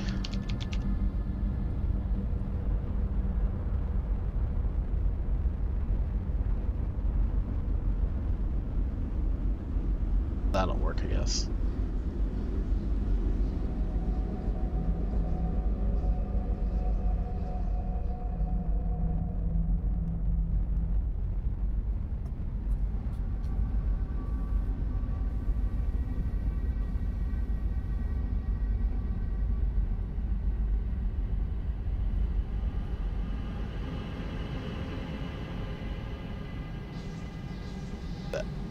Okay. And oops.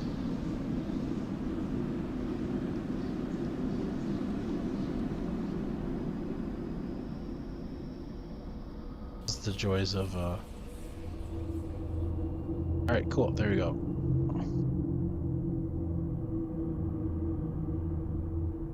So yeah, you've basically there's kind of like this, like I said, there's this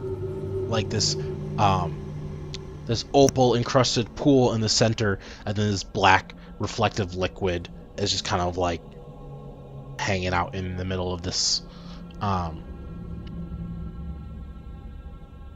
in this room. I'm gonna look at the. First, I'm gonna look at the door. Behind you. So yeah, the door behind you, is like, did either of you, Carl, you or Carl, shut it behind you? What? The door that was behind you guys, did Carl or Bertram shut it behind them? I'm assuming so, since they were. Oh yeah, I thought you had like get a trapdoor. Yeah. So they're okay. Let me find another token. Is it like we trapped in here, or? Yeah, so right now you guys are like trapped in this. So here we go. That's a good way to put it. Like that.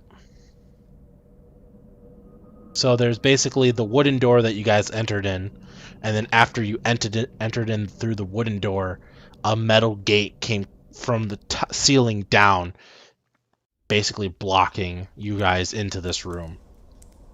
Let's see if I can lift it. So you okay, you're gonna try to lift the metal gate to see if you can okay.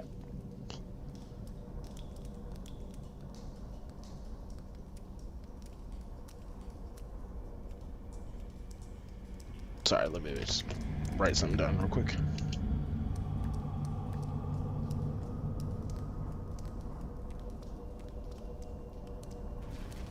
Alright, real quickly while we are there, I'm going to segue to Bertram, or segue to Menelik real quick. Menelik, you are kind of hanging out at this, in this room. Like I said, there's serpent paintings along the wall. Is there anything on the pillars? Like, you said that there was writing somewhere. Was that on the walls or on the the writing pillars? was on the wall itself. Is there anything about the pillars that's unique other than them just being like stone pillars? There's more metal like paintings along the pillars. More depictions of like this snake creature destroying different buildings and whatnot. Here's what I'm gonna do. All crudely painted, but I'm gonna kind of move along from painting to painting.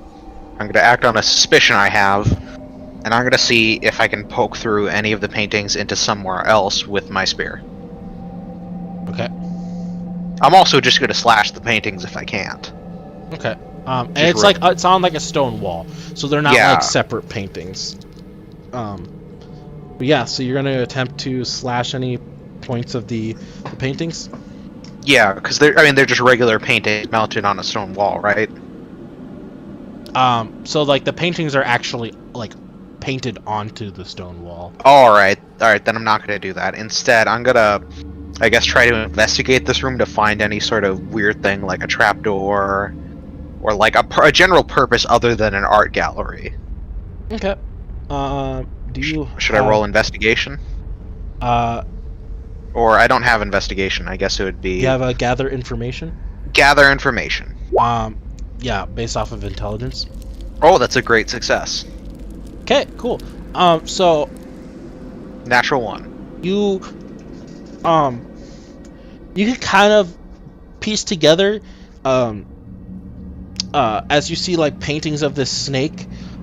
As you kind of like make your way down, you also see like some of these similar symbols in these paintings that you had seen previously, from the altar and from the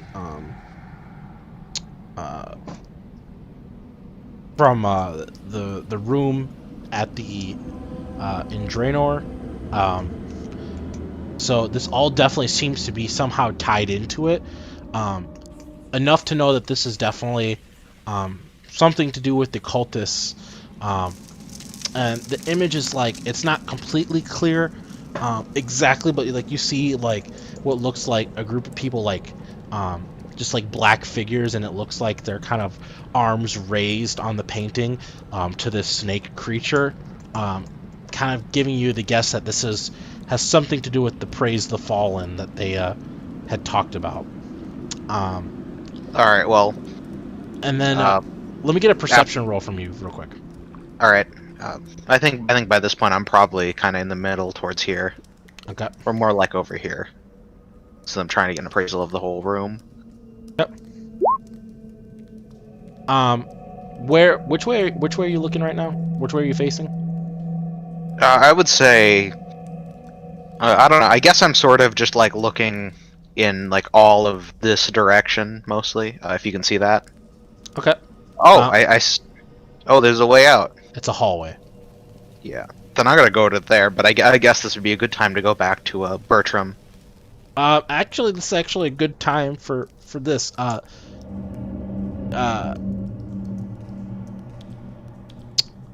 Menelik, roll me initiative. All right. I'm gonna move back to where I was since I was probably there when this started.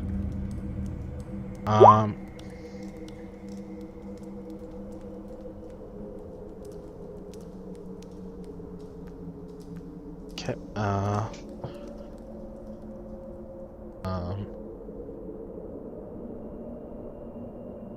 By the way, Yep. whoever designed this music, Spooky Dungeon, this is really good Spooky Dungeon music. It's obviously it was not. I renamed it to Spooky Dungeon. I can't remember what it's called, but it's one of these that's what's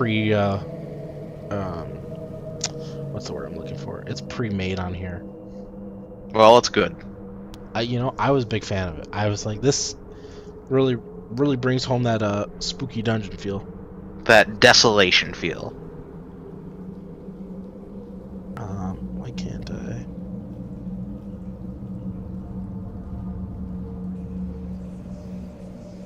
A spookiness. I kind of want to do a campaign sometime where it's kind of takes place in like in a Victorian era type of thing.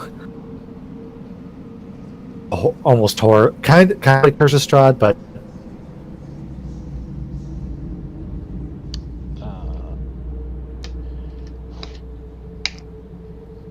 There's a few Victorian era RPGs that would probably be pretty good for that. well, I mean a D&D campaign that's like. Oh yeah, that makes sense. That makes sense. That's more in a Victorian, like a, Kind like of a band. steampunkish. Yeah, but more kind of, I guess, kind of like a Van Helsing type of thing. Like, Yeah, that makes sense. So Menelik, as you are, let's see if I can get this so I can get the screen in here. Okay. Menelik, as you are kind of watching and observing these paintings, in front of you, you see these two, like wispy-looking figures slowly start to emerge from the walls. Where are they? They will be.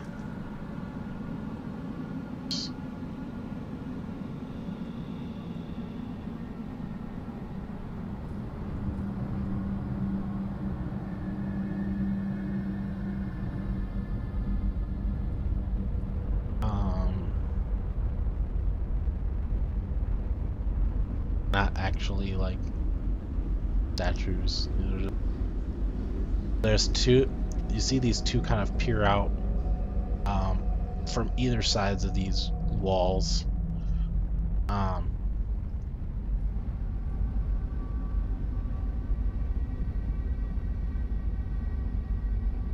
right. So I guess, is it my turn or theirs? We'll start over here. Meantime. All right. Actually, real quick, before we do that, yeah, we'll cut back to them. So yeah, Bertram, Carl, you guys are in this room with this black liquid goo. before anything, is it right if we end at like 6:30 or so? 6:30. Like 6:30. Fine. Yeah, that's probably when we'll finish up. Because I'm gonna have to eat dinner. Fuck that. Okay. Yeah, no worries. I'm just examining this door. Try to lift it up. Phil. So you like go up to this door and like, the gate. You mean the metal gate? Yeah. Okay. You move up to this gate, and like as you like start tugging on this thing, it is just unbelievably heavy. What? Yep. Did you say it was? There's like a big metal gate that's basically come down in front of the door. So yeah, if you're going to attempt to roll it, get me a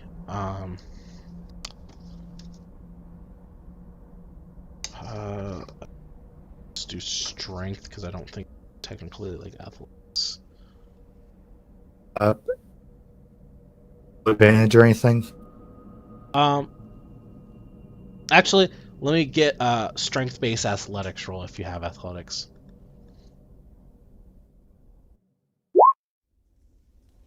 Okay, cool.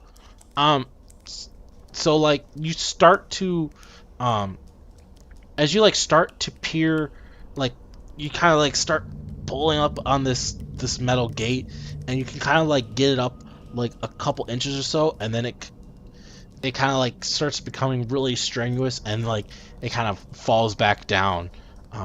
Carl, as you are kind of pulling on that thing, realizing he's just like, I'm gonna go check out this thing over here, and he starts walking up closer to this black goo, this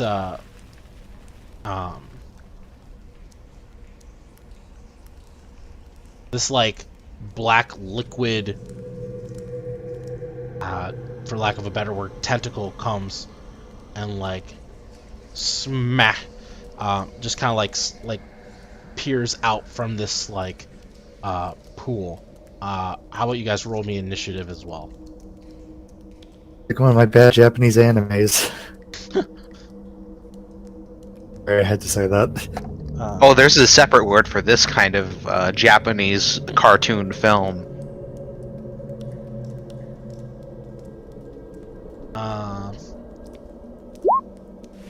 But I never mind. I did it already. 18. Um,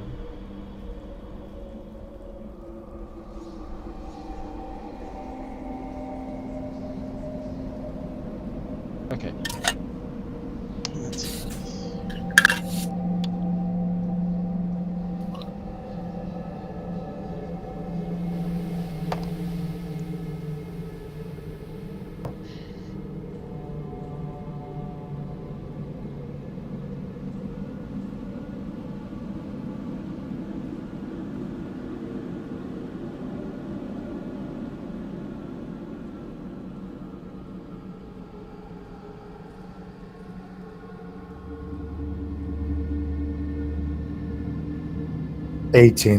Actually.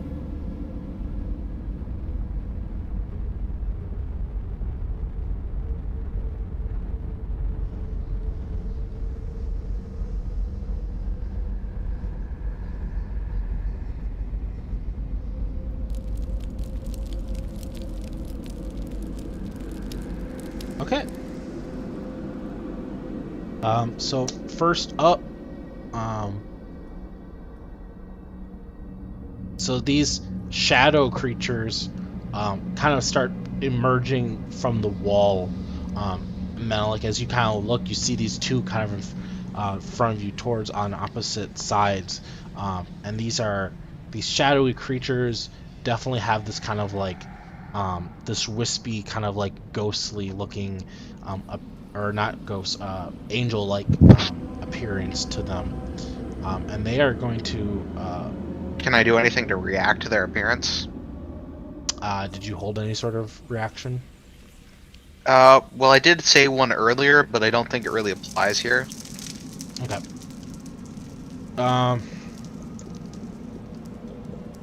So yeah, they are going to kind of slowly make their way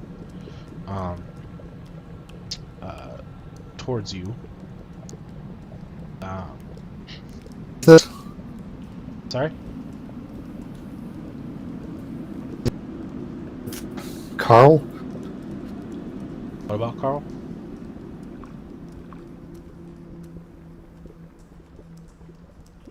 I think he's gonna oh, there we go.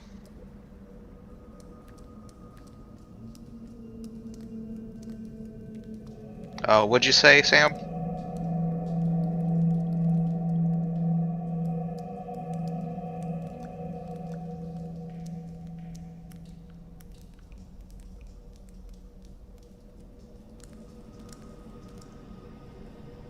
I think it's an issue with your microphone. Okay, sorry. What were you saying? Yeah, the shadowy figures were coming out to attack Menelik at the time. So yeah, they start kind of making their way closer towards you. Me? No, this No. is the shadows that came from Menelik's room. Yeah, the fights are going on at the same time. Yeah, so they start kind of approaching closer to you guys, and you can see they have these kind of like these like black kind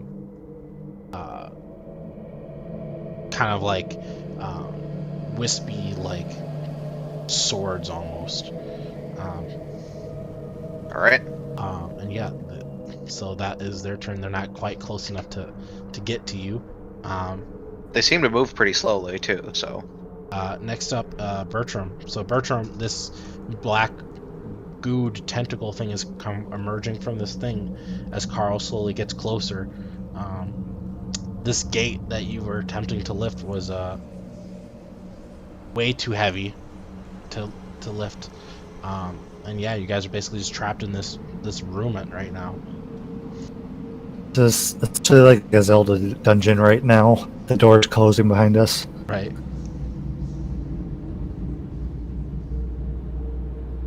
Hear me? Yep. I'll hear me? Yeah, I can hear you. Okay. So I was saying this is like a Zelda dungeon. Yeah. Like the door's kind of closing behind us like that. There's a thing like trying to grab at him. The tentacle thing? Yeah. It hasn't appeared to do anything yet except for form from the little pool in front of you.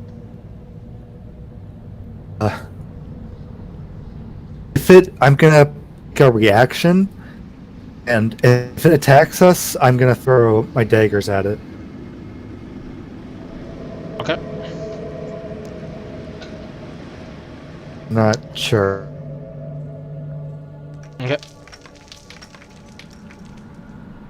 And gonna- that's all you want to do?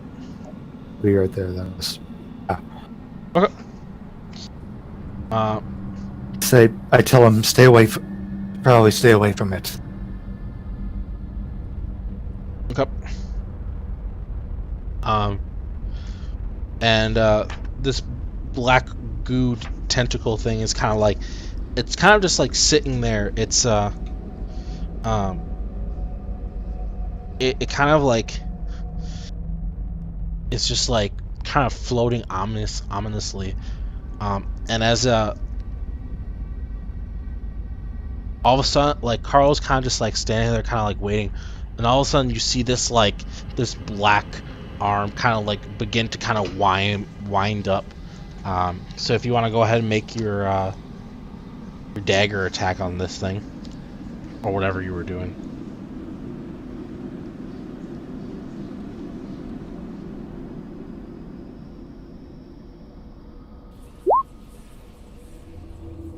Okay.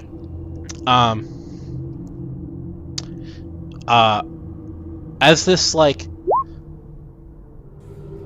are you okay? So are these thrown daggers, or are these are you going up to attack this thing? Daggers. You're throwing them. First one's a 13. The other one's a 14 and 13. 13 and 15. The first didn't mean to. That with advantage accidentally. Okay. So the last two are the ones that are attacking. Okay. And these are throws, correct?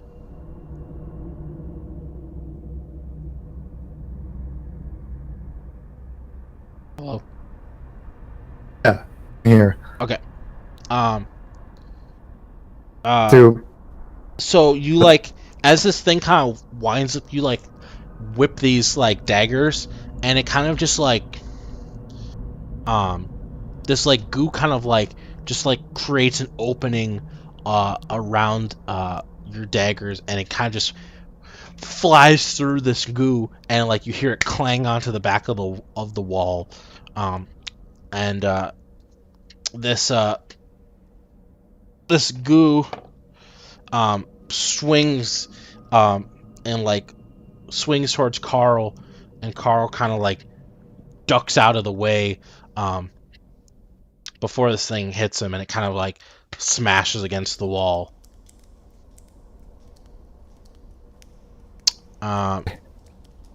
Carl like kind of staggers up, and he kind of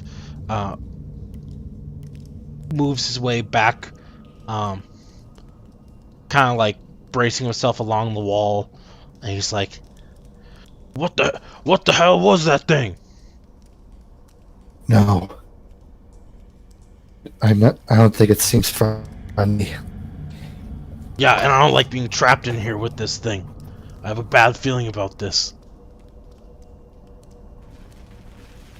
The end of our turn. That ends Carl's turn. So, Menelik, since you took the reaction, now it's actually your turn. Or, Menelik, it is your turn, sorry. Alright, I will... I'm going to, as the kids say, run. So I'm going to move to here. So that's 30 feet. Okay. What do I see? I don't think I can... Oh, didn't mean to do that, but that's okay. It is basically a hallway going down. You can use your action to move another 30 feet, right? Sorry, too. There's also like right in front of you, give or take, there is another big set of double doors. Do they look like they have a lock on them? Doesn't give me a quick perception roll. You know what? I think I've gone too far into this to even check. I think I'm just gonna try to push through them and keep going. And try to barrel through. Give Yeah, me, like I would just try to open them and assume that they're regular doors. give me assuming you're gonna kind of like barrel through them. Give me an athletics-based strength roll. All right, hold on, give me 1 second. Or strength-based athletics roll, I guess. I keep things weird with my character sheet right now. I can't pull it up. Hold on. Yeah, it just keeps. Oh, there we go.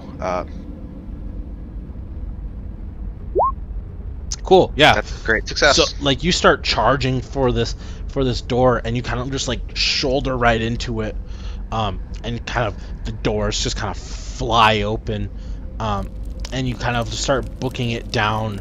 So down can this I hallway. move? All right, my movement would have carried me to. I think I was right here, so right there. Okay. And that's my turn. Cool.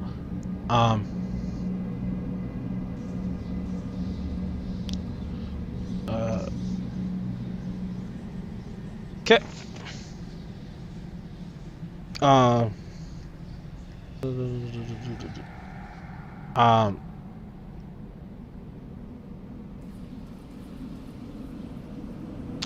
So these shadows,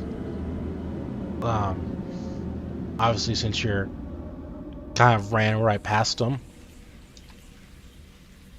have kind of wisped away out of sight. Since you're kind of just booking it so fast, you have no idea where these things are or what they're doing. Okay. And you kind of like break your way through this hallway, and you can see that it kind of takes this weird split turn to your right.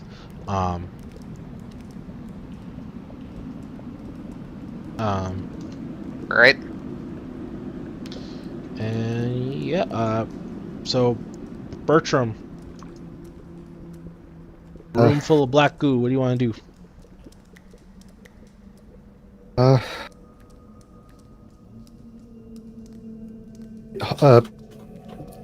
busy right there. So what's happening in here? This black goo tentacle thing has emerged from this pool of black goo in front of you guys. There's a metal gates behind you guys are like very heavily closed behind you, and you had attempted to throw your daggers through and hit this black goo thing, and the goo kind of made an opening, kind of like the daggers basically just went right through it.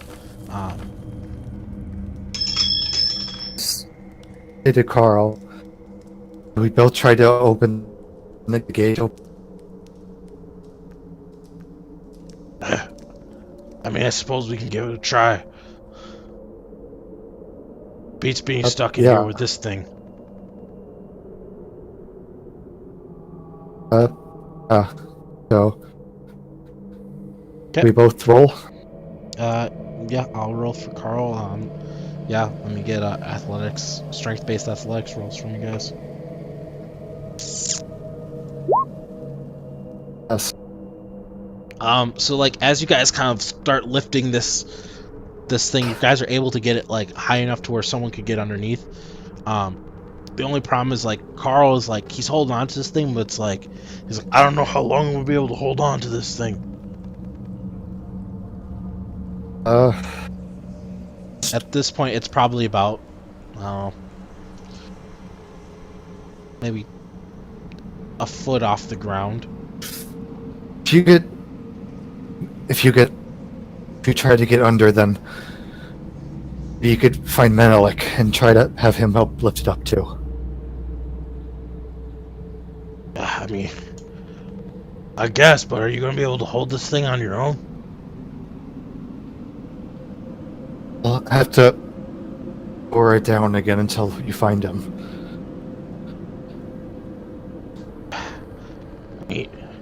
don't think there's any other way.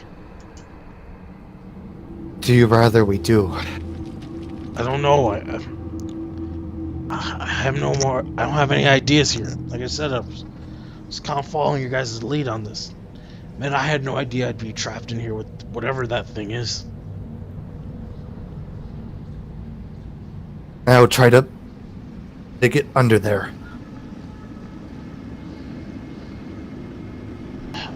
Oh, I mean, all right, but we're gonna have to be fast about this. So if I'm understanding this right, you're going to attempt to hold open the gate while Carl tries to climb through underneath. Correct? Okay. I'll see if I'm able to as well. Okay, then I am going to need a Constitution-based athletics roll from you, if you have athletics, which I think you do. And then Carl is going to attempt to. I'm sorry, what?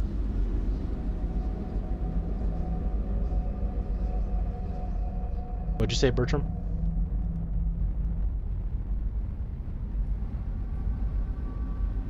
Oh. Yep. Bertram! Yep. You're cutting out a bunch. What's up? Can you do it for? I'm sorry, I didn't catch that. What's up? What am I trying to do here? I'm going to need a Constitution-based athletics roll from you to see how long you can hold open this gate.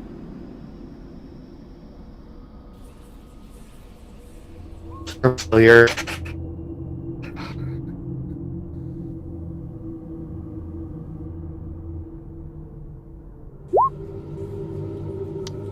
Okay. Wait. Oh god. Okay. So like, you like, as you and Carl both lift open this gate, and Carl like attempts to like shimmy through, and as he's like trying to like shimmy along the ground, and he kind of like starts to get through, and your grip on this gate just isn't quite strong enough to hold onto this thing, and the grip of the gate lets go, and it collapses onto Carl's leg, and he just lets out this horrific scream, which I'm not going to do because I live in an apartment complex, but he lets out this horrendous blood-curdling scream as his gate basically falls directly on top of his right leg as he's kind of like trying to shuffle out.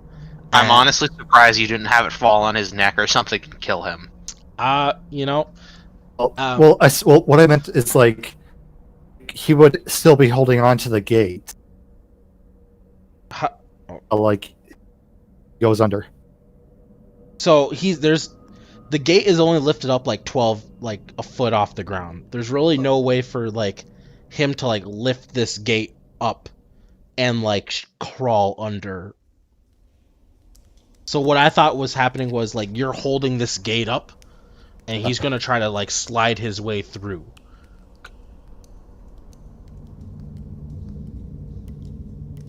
Okay. Oh, like his foot's caught. Yeah. So right now his leg is like caught in this thing, and Malik, let me get a perception roll at advantage. All right.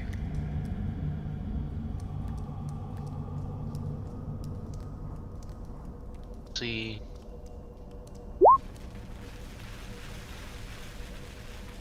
That's a 10. So yep, a success. So yeah, you can hear, even from your end, this blood-curdling scream, and you can tell, like, directional-wise, it definitely comes from towards the right of that hallway that you were going down, or you're heading towards. All right. I'll just wait till it goes back to my turn. At this point, I'm gonna say we're out of initiative since nothing combat-wise is really happening as of right now. All right. Then I'm going to, I guess, run around this corner and see what I see. Heading around that corner, you can see this it's a hallway, and there it splits off to your left, and then to your right. There's like another hallway, and in front of you, you see this. There's like a pedestal that's sitting kind of like almost in the corner. Is there anything on the pedestal? There's nothing on it. No. I'm gonna run up to it and see if there's anything like around it or in it or something. Okay.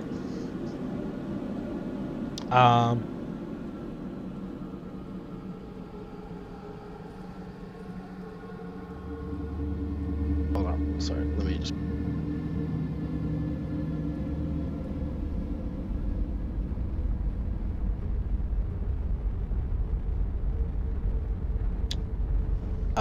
And then let me get just one more perception roll from you. All right. 1 second. Is this an advantage as well, or just normal? I guess just normal.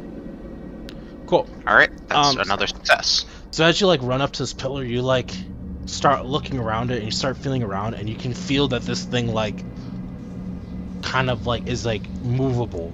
It doesn't appear to be like stuck into the ground. You can. It does feel like you can move this thing.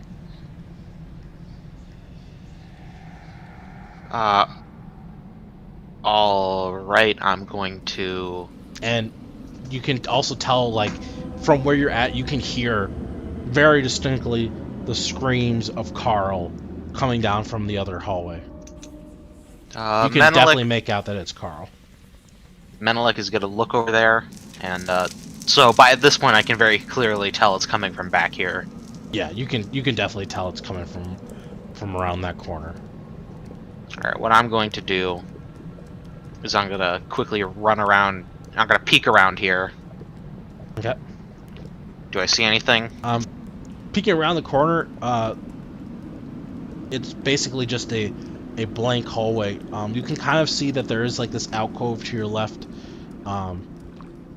where you definitely like hear like that seems to be where like the screams are coming from. But as far as like actually down the hallway, there doesn't seem to be anything down there, nor do you can hear anything else besides Carl screaming.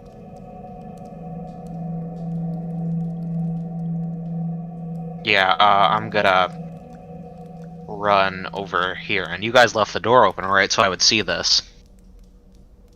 We closed it. Yeah, it. They had closed it, but you could hear it. You could hear Carl's like on the other side of that door.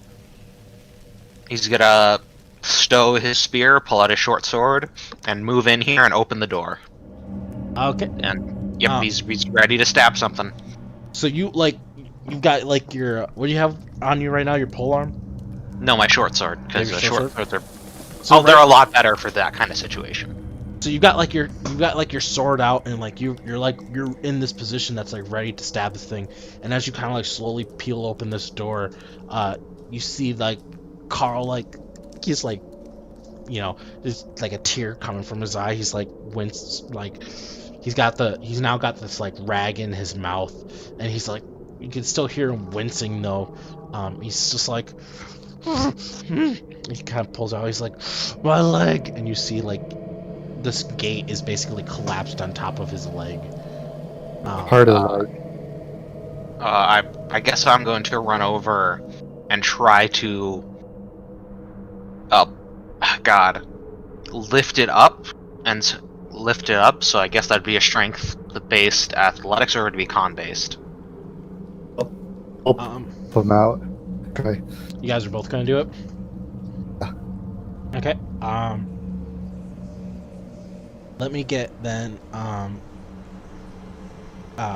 con-based athletics rolls from both of you guys. Alright, hold on. Let's see. Alright, so con-based, right? Yep.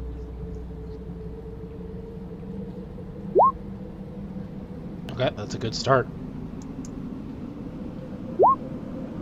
Failure. Okay.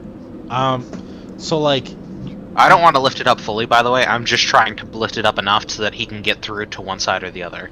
Yeah. So, you guys both like start heaving, and like Bertram, at this point, you've like lifted open this. This is now the third time you've attempted to like lift open this gate. So at this point, like you're struggling. Like it's definitely really heavy for you at this point, or at least it's starting to be.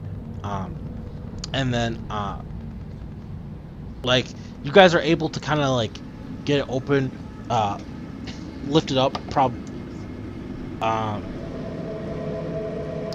and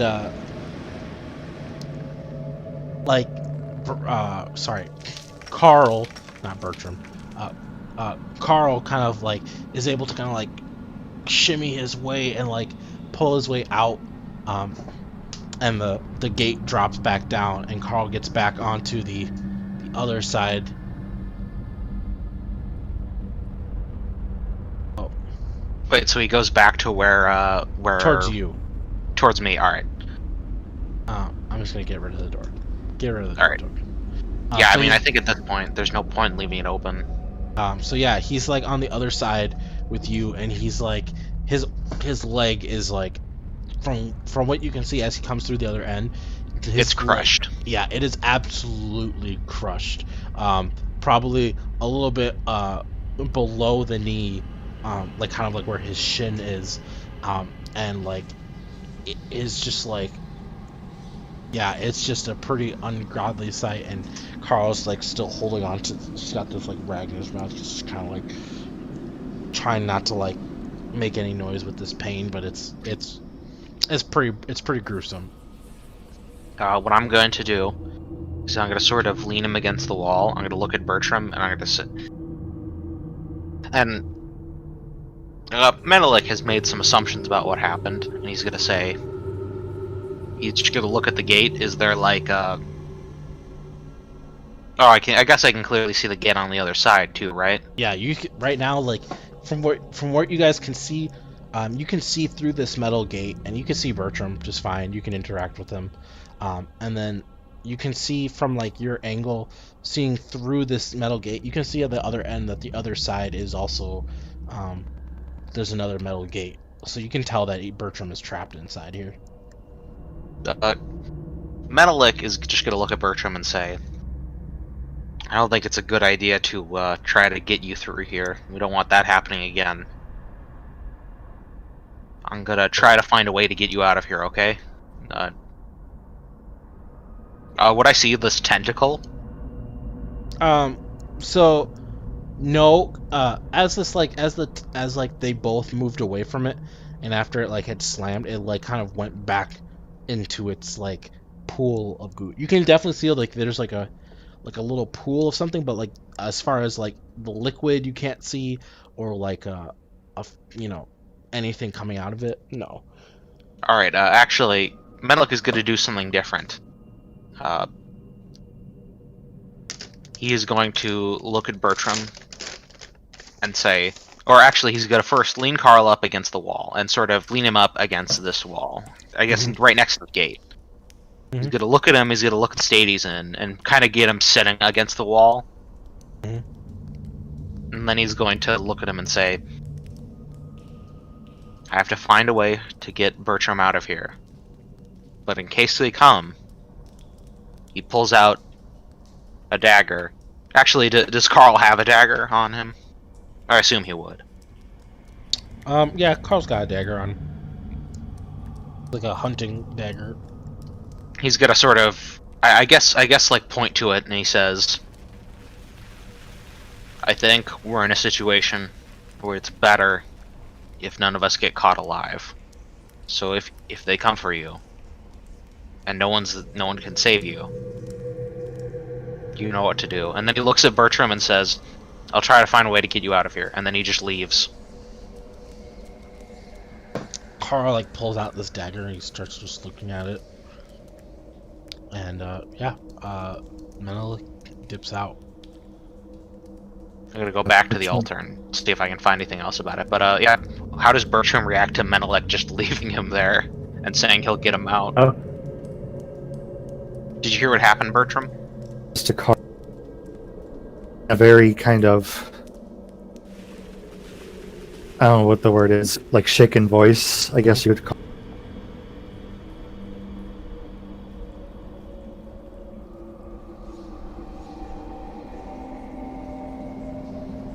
I want this to happen. Are like, no, or it's not your fault. Not like we meant for any of this to happen. But we're here now, so best just deal with it. Look, I don't know how he's gonna get you out of there. But whatever it is, you gotta be careful, whatever that black stuff is in the middle of that room. You don't know what it does. You know. But if worst comes to worst, I know what to do. You guys did your part. Sweet.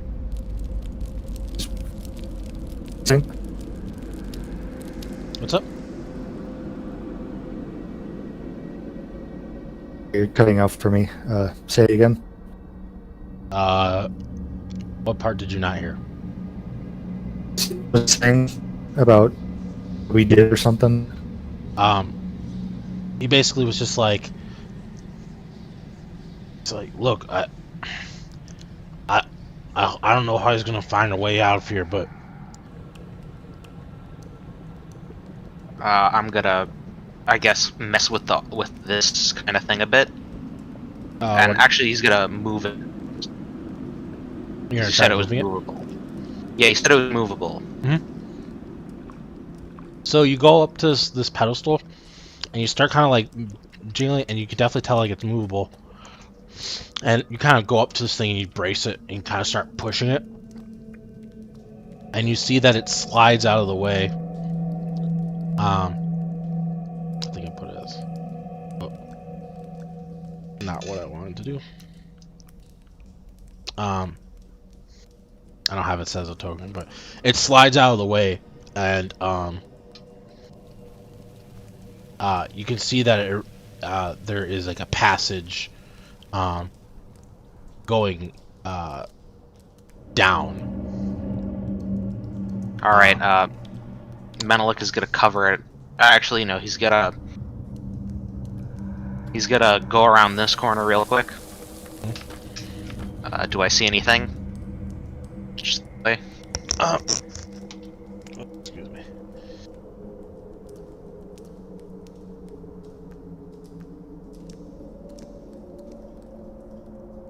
You see this, well, I guess you don't see this. Sorry. You see that there's a door. By the way, you might want to zoom in a bit more, because on the in the video, even if it's at 720p, everything's kind of pixely at this distance. Okay.